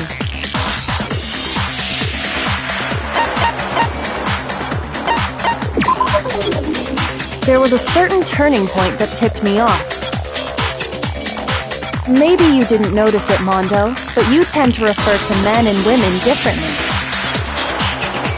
You only call guys dude. For girls, it's chick. And after he was killed, you happened to refer to him as dude. Once I picked up on that, it occurred to me that Mondo knew something we didn't. You notice such a tiny detail? Are you a witch? She's a witch! You're positively frightful! No, I'm not the frightful one. Not nearly as frightful as someone capable of murdering a friend. Mondo, was it really you? Did you really kill Chihiro? I didn't kill anyone! You've been all over me, judging everything I say, putting words in my mouth. What gives you the right to treat me like a goddamn criminal? Yeah! He would never do something like that! This is a false accusation! It's true. My reasoning on that is pretty shaky. That was fast. Well, this does present us with a problem. It seems we are all out of leads. My time has nearly come. That's what my little ghost friend is telling me. Oh yeah, that reminds me. Hifumi, weren't you telling me you'd found some evidence? Really? What kind of evidence? Actually, now that I'm thinking about it here calmly, it might not be all that relevant. Jeez, does your confidence just get up and walk away? It's fine, man. Just tell us. If you really insist, then, here it is. What do you have there? It happens to be an e-handbook. I found it laying on the ground, so I scooped it up.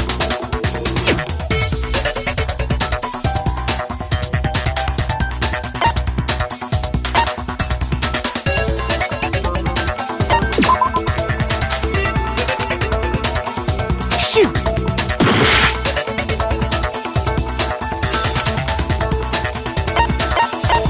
I got it! We know Chihiro's handbook was missing from the scene of the crime, right? For a fact. For a fact indeed! I was totally sure I'd found it. Then it must hold some clue about the culprit, right? Well, that's what I was hoping. But it's busted. It won't even turn on. I imagine the culprit broke it to get rid of any evidence after the murder. That's odd. I didn't think the handbooks were quite so fragile. You're right. They're not. They're totally waterproof and shock-resistant. It would take an awful lot to break one. And yet, this one does appear to be broken, as is Leon's, sitting useless in the main hall. For all your confidence, that is a remarkably high failure rate. Do you think there might be some kind of mystery in there somewhere? How, precisely, did the handbooks get broken? I got it! You already told us before that the handbook has one weak point, didn't you? You remember that? Sure, maybe I let that slip, but I never told anyone what the weak point actually was. But if the handbook is supposed to never break, and two of them broke in quick succession, then we can only assume that someone's figured out its weakness. You know what the weakness is, right, Monokuma? So, what is it? You're asking me? I think it's a necessary piece of information if you want this to be a fair trial. But if I tell you, and someone to copy it, that would be very not good. Just tell us already! Why would we want to break our own handbooks? Oh well, I have a weakness for pushy demands. But you're sure you won't follow their example? Then allow me to make a special announcement. The weak point of my cutting-edge e-handbook is... when it's exposed to high temperatures for too long, it will suffer a meltdown and totally break! I flippin' knew it! You knew it? Yeah, because I found the handbook laying on the floor of the sauna.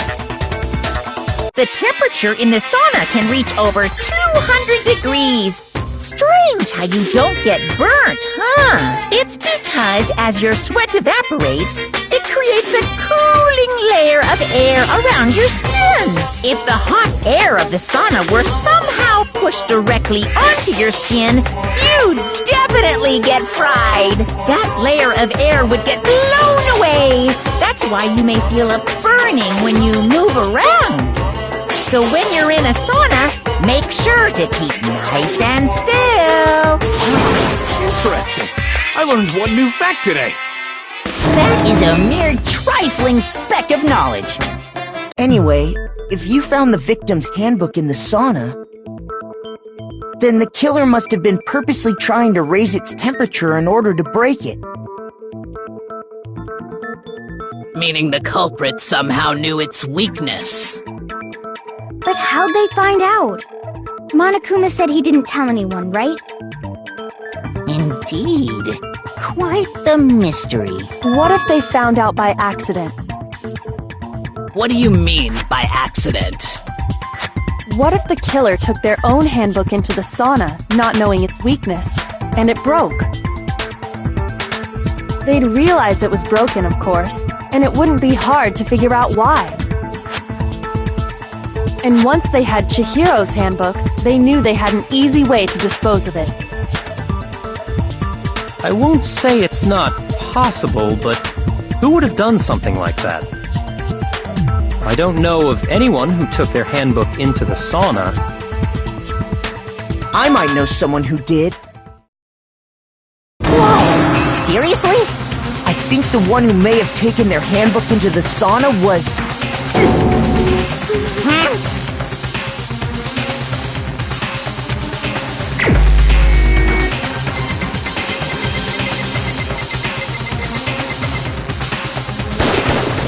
Here's my answer! Mondo, your handbook got broken in the sauna, didn't it? What? Why? Why do you keep accusing him? Mondo and Taka had an endurance contest in the sauna not too long ago, remember? And for the contest, Mondo just so happened to keep his school uniform on. But little did he realize, he'd also left his handbook in one of his uniform pockets. And when it was all over, Mondo discovered that taking your handbook into the sauna could easily destroy it. No, wait, hold on! You've got it all wrong! He would never kill! I don't accept this! Show me the proof! The actual solid proof!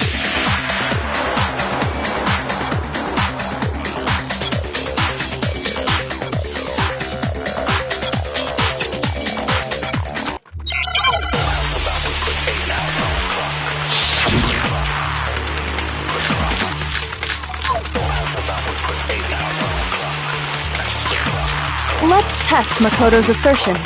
If what he says is correct, then Mondo, you got your own. In other words, if See? Look! Makoto was wrong after all! Mondo wouldn't hurt a fly!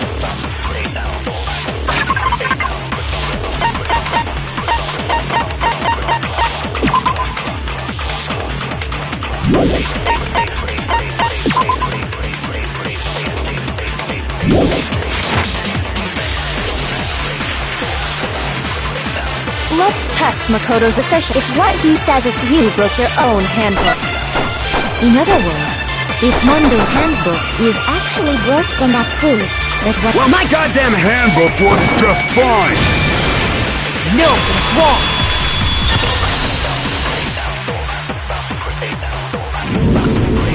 Mondo, The handbook you have right now, is it really yours? The fuck is that supposed to mean?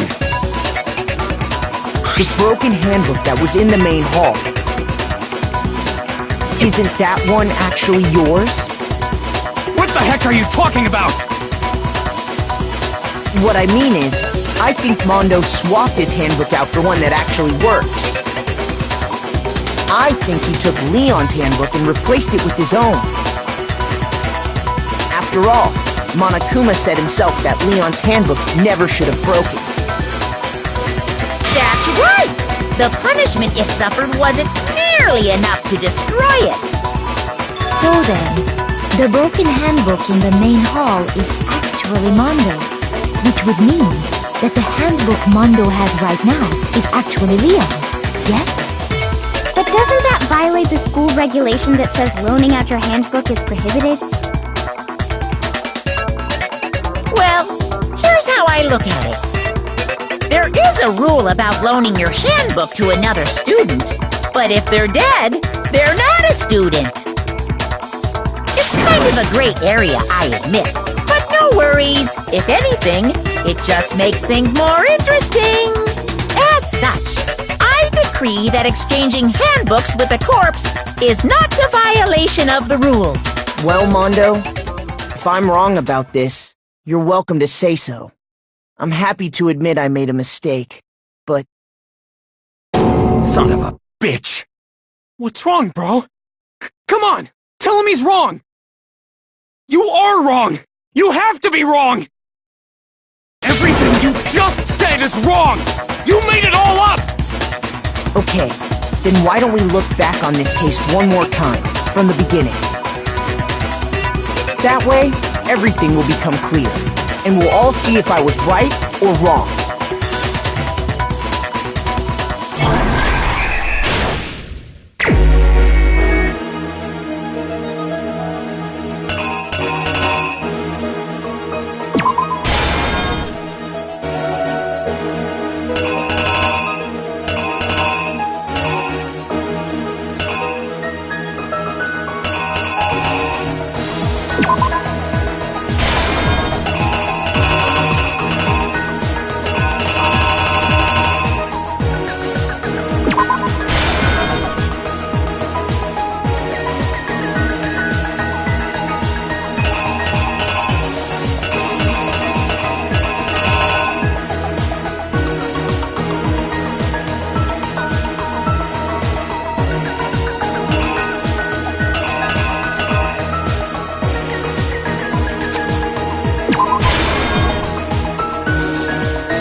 You!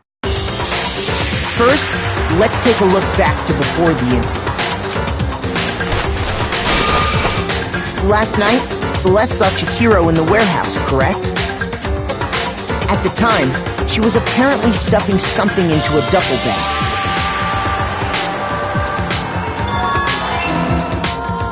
That something was a blue tracksuit. You can confirm this, right, Celeste?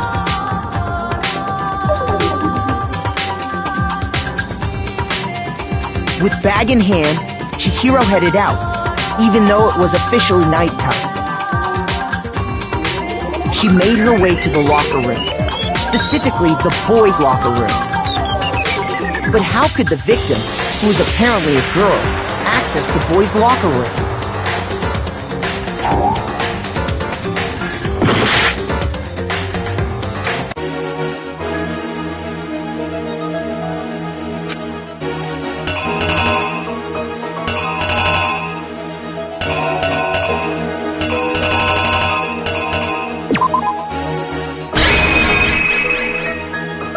The killer is you!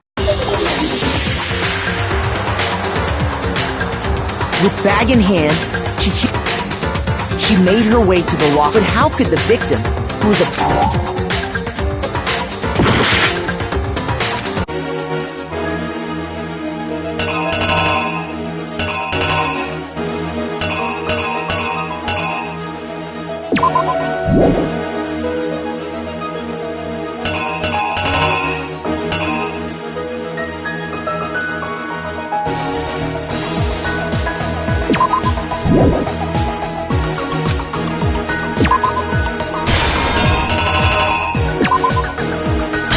Here's exactly what happened. With bag in hand, she made her way to the locker. But how could the victim, who was apparently simple, because she was really a he, which is why he was able to use his own e-handbook to gain entrance to the boys' locker room. Once inside, he met with someone there, and the person he met was the one who killed him.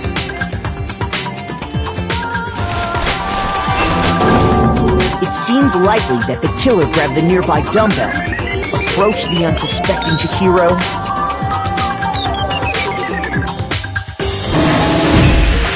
and attacked him. And that's where the bloodstains on the poster and carpeting in the boys' locker room came from.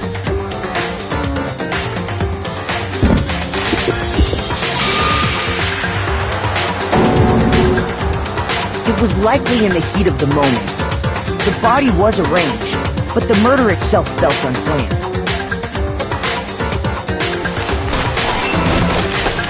Which is why the killer hurried to try and hide the act. First, pulling up the bloodstained carpet. Then, removing the bloody poster.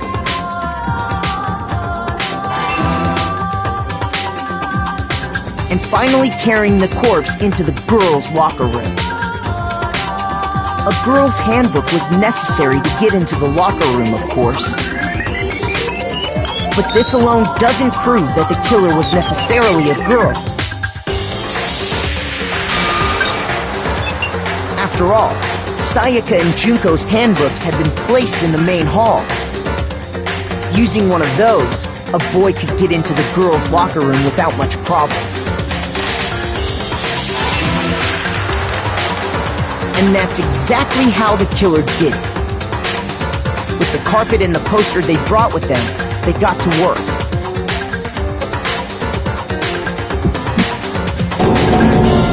They changed the layout of the boys' and girls' locker room in what you might call a crime scene switch. That could have been the end of things, but no.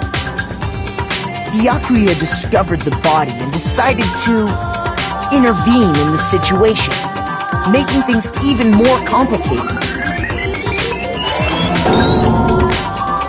So, after stumbling on the crime scene, he went and grabbed the extension cord from the library, and then he got to work. He used the cord to string up Chihiro's lifeless body.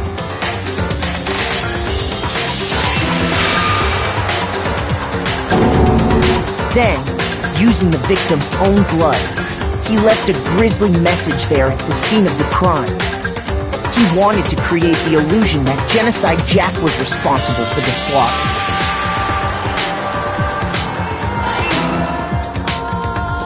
And around the same time that Byakuya was putting together this facade, The killer, having already disposed of Chihiro's bag and other belongings, arrived at the sauna. There, they planned to destroy the last piece of evidence, Chihiro's handbook.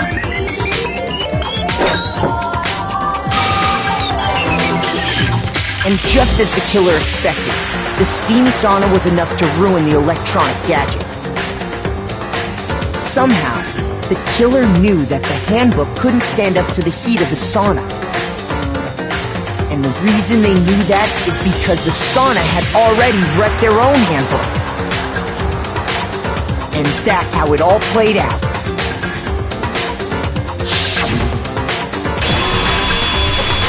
Isn't that right, Mondo Arata?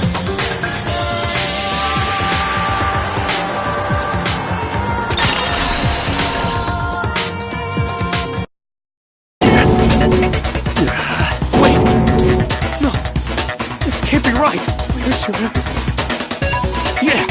Where's your evidence? You need evidence! You need proof! Without any proof, you can't pin any of this on him!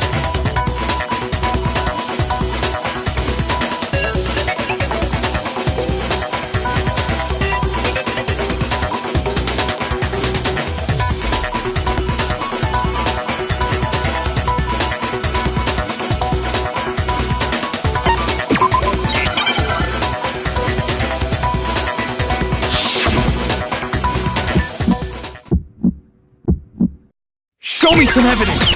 You're wrong! I won't listen! I refute you! False! Show me some evidence! I won't listen!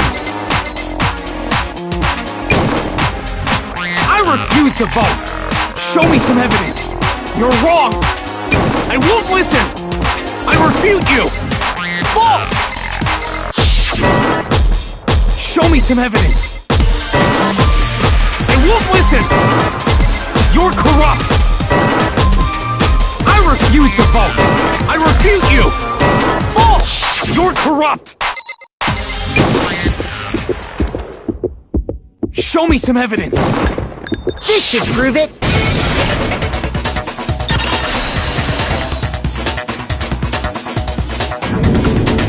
If my thinking so far is right, Mondo must have replaced his broken handbook with Leon's.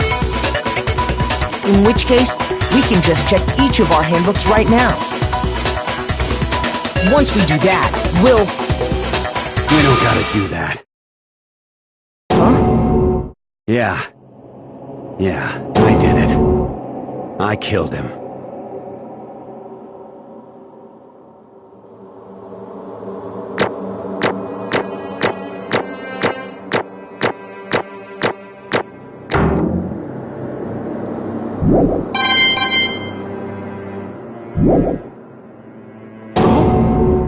Bro! What are you saying? I got no choice, man. After hearing all that, I gotta just... give up. Go ahead, Monokuma. Get it over with. Ask for the goddamn verdict. Roger that! Wait! Hold on! No waiting! No holding on! Time for the moment we've all been waiting for! Grab your lever and give it a yank! Who will you elect as the Blackened this time around? Will you make the right choice or the dreadfully wrong one? What's it gonna be? What's it gonna be?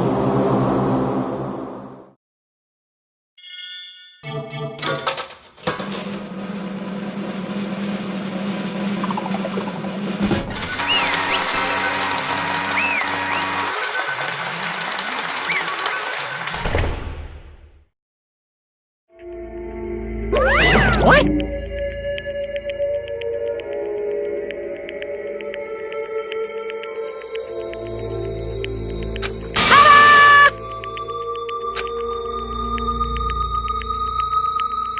Unbelievable.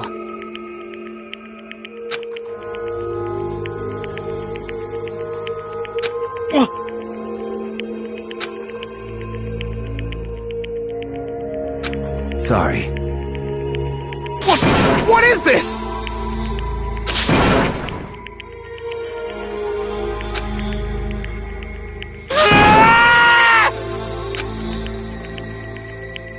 Now then. Actually... Ha!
Weak, weak, weak, weak, weak, weak, weak, weak.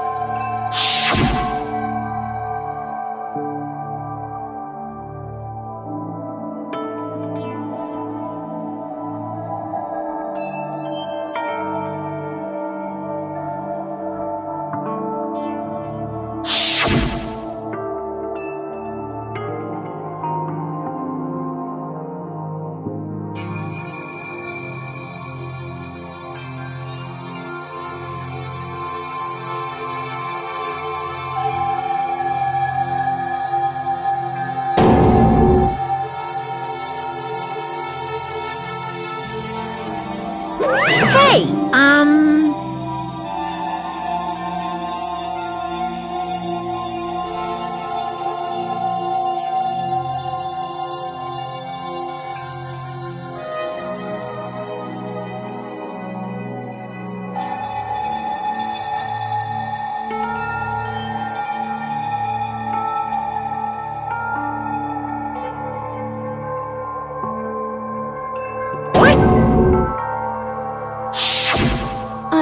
I'm sorry.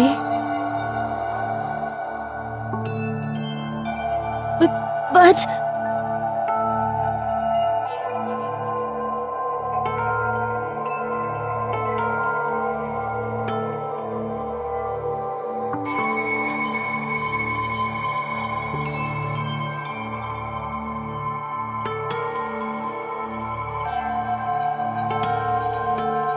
That's right. I want to change.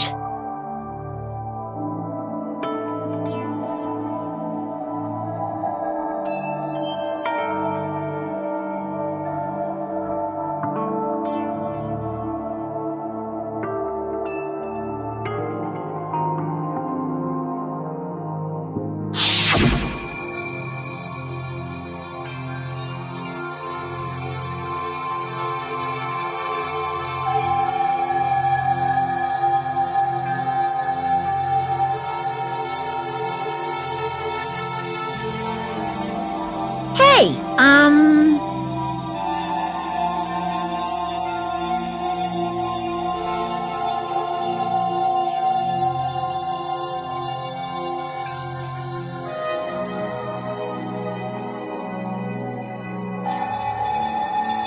Yeah, that's right.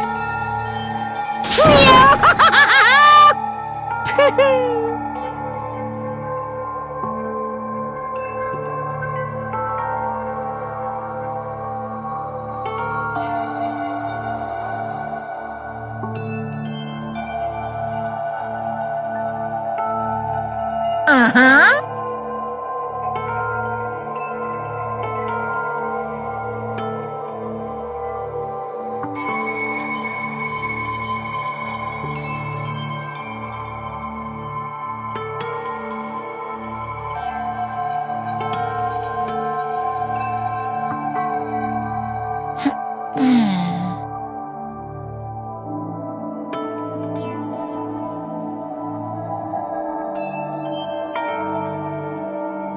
correct.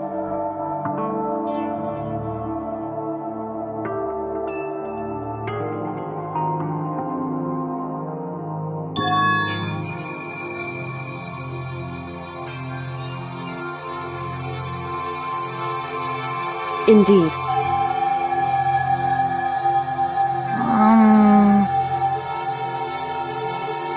Certainly.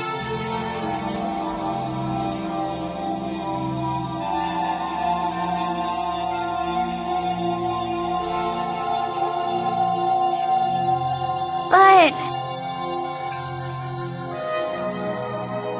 Because...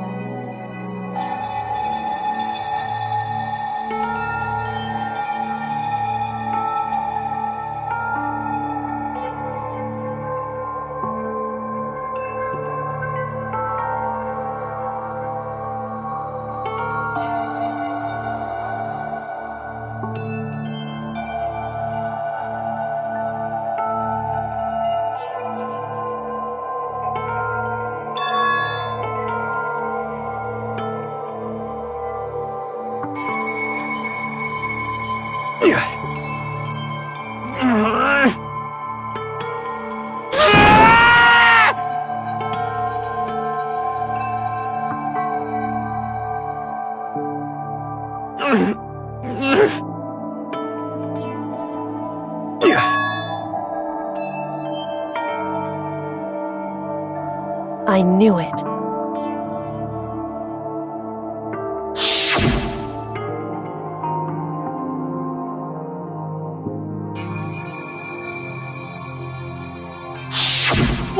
What is this?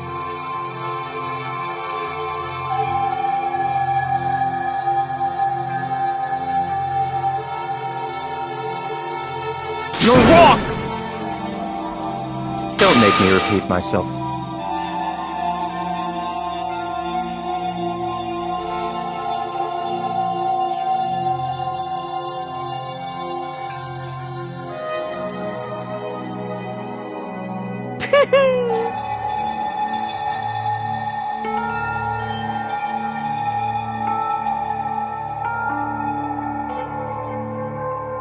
Hey,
I just...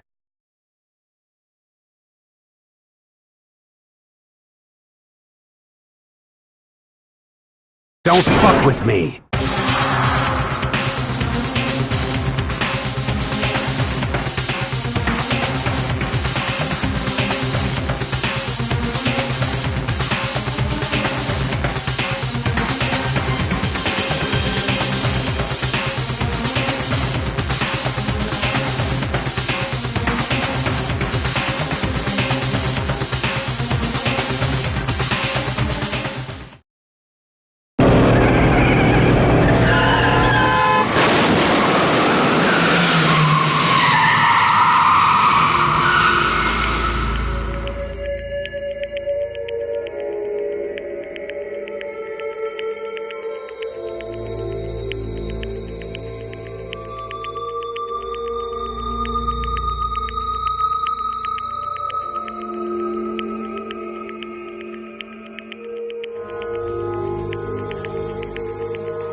I just...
I just...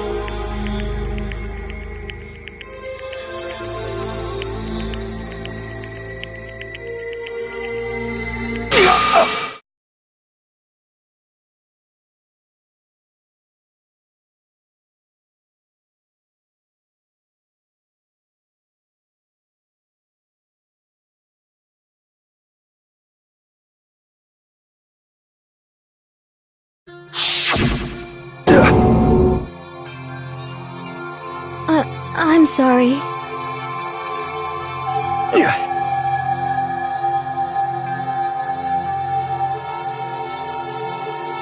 Huh?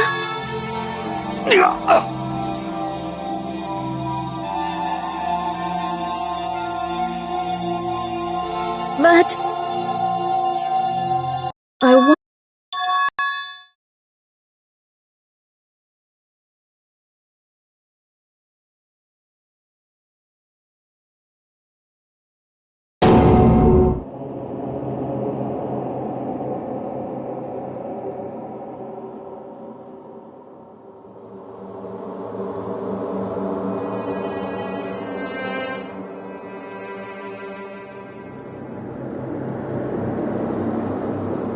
You piece of... What? What? Huh?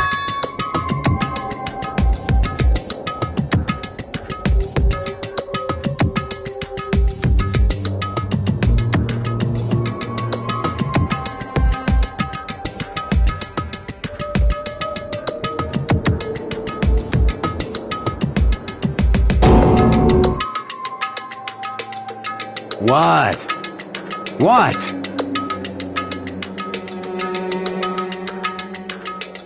No!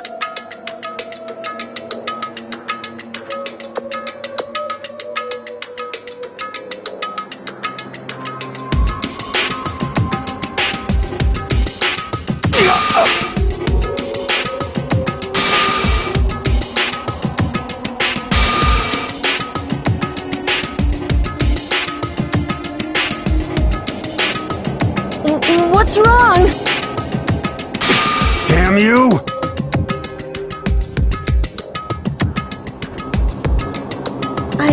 I just wanted to... Yeah, that's right.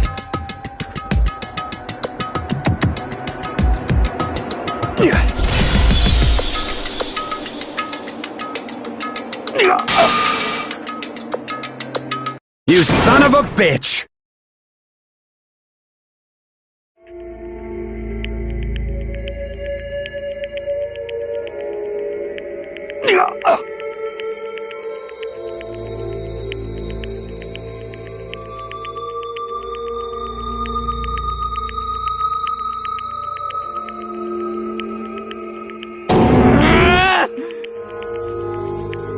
I killed him. I killed Chihiro. Even after all this time, I'm still just as weak as I've always been. And thanks to that, I did something I can never take back.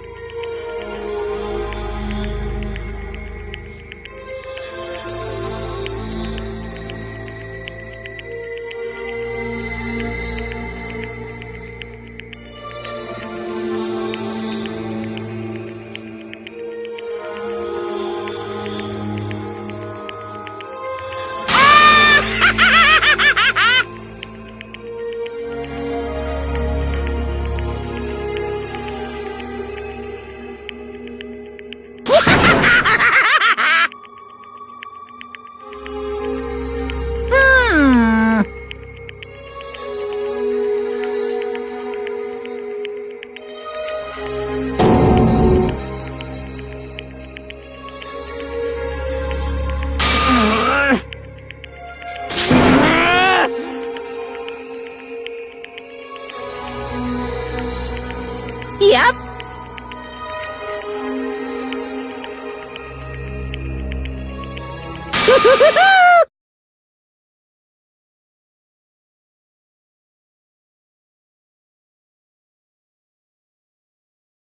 It can't be. Well now. Ridiculous. Now then, I've prepared a very special punishment.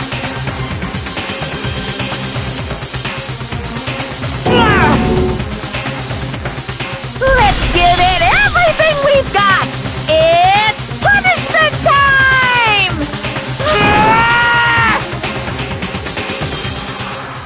Sorry, man. I couldn't keep the promise we made. From one man to another.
This.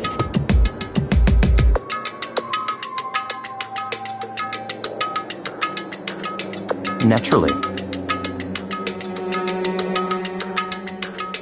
Hey.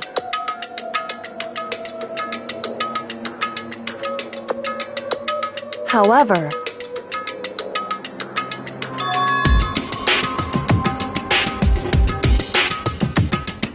What?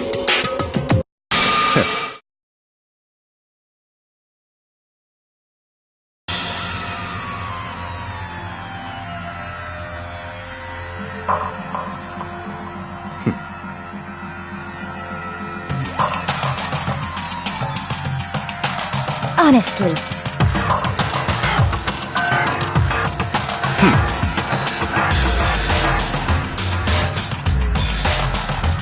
There is nothing to be done.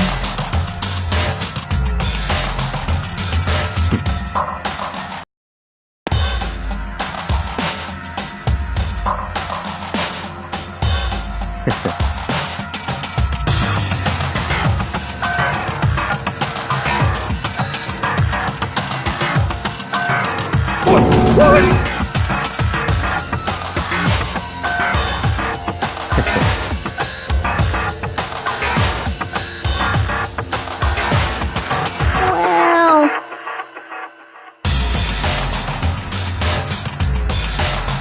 That's right.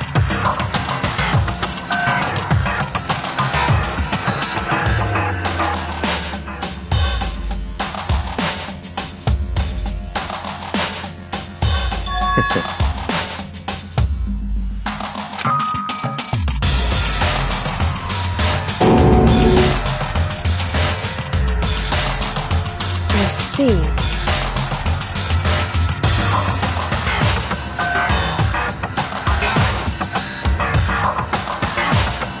But...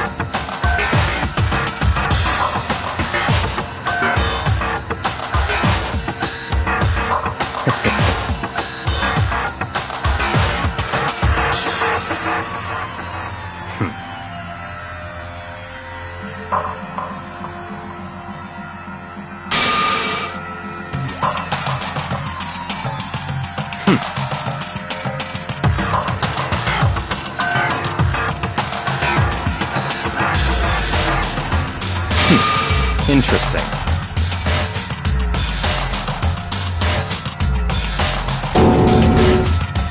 Correct.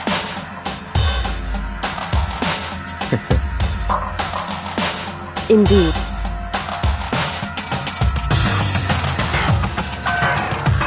Hey, What's this? you...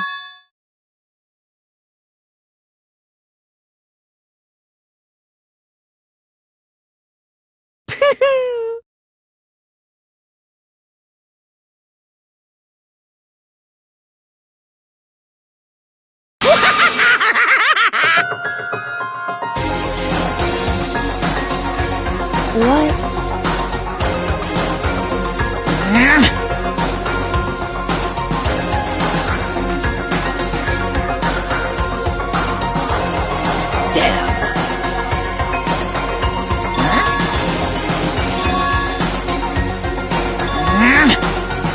What the heck? Damn it!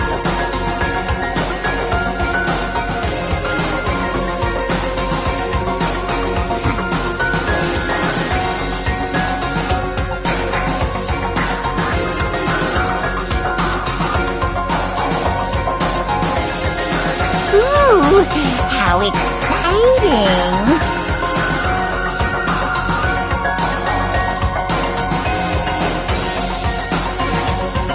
That's enough.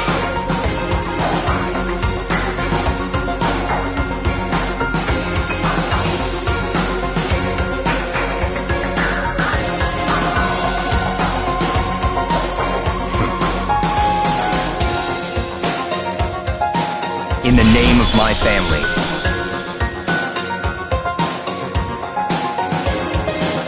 You're getting all riled up!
Well, anyway, like I was saying, this is a pretty good spot.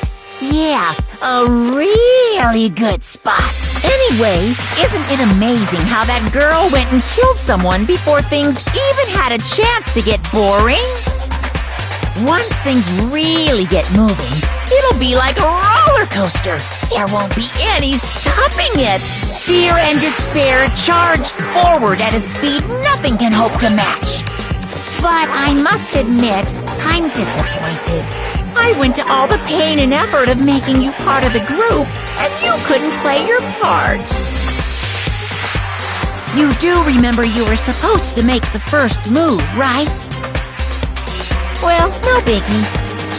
Nothing we can do about it now, so just do your best to make things more exciting from now on, okay? After all, that's what everyone wants to see.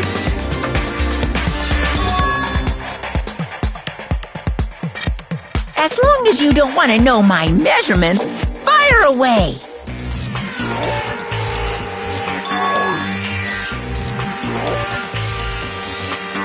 Ooh, my, you really took me by surprise there. I know I said you could ask anything, but... Super denied, ultra denied, demonic denied! Because you see, that's my ace in the hole. And nobody'd be dumb enough to reveal that, right? No matter how close they were to their friends.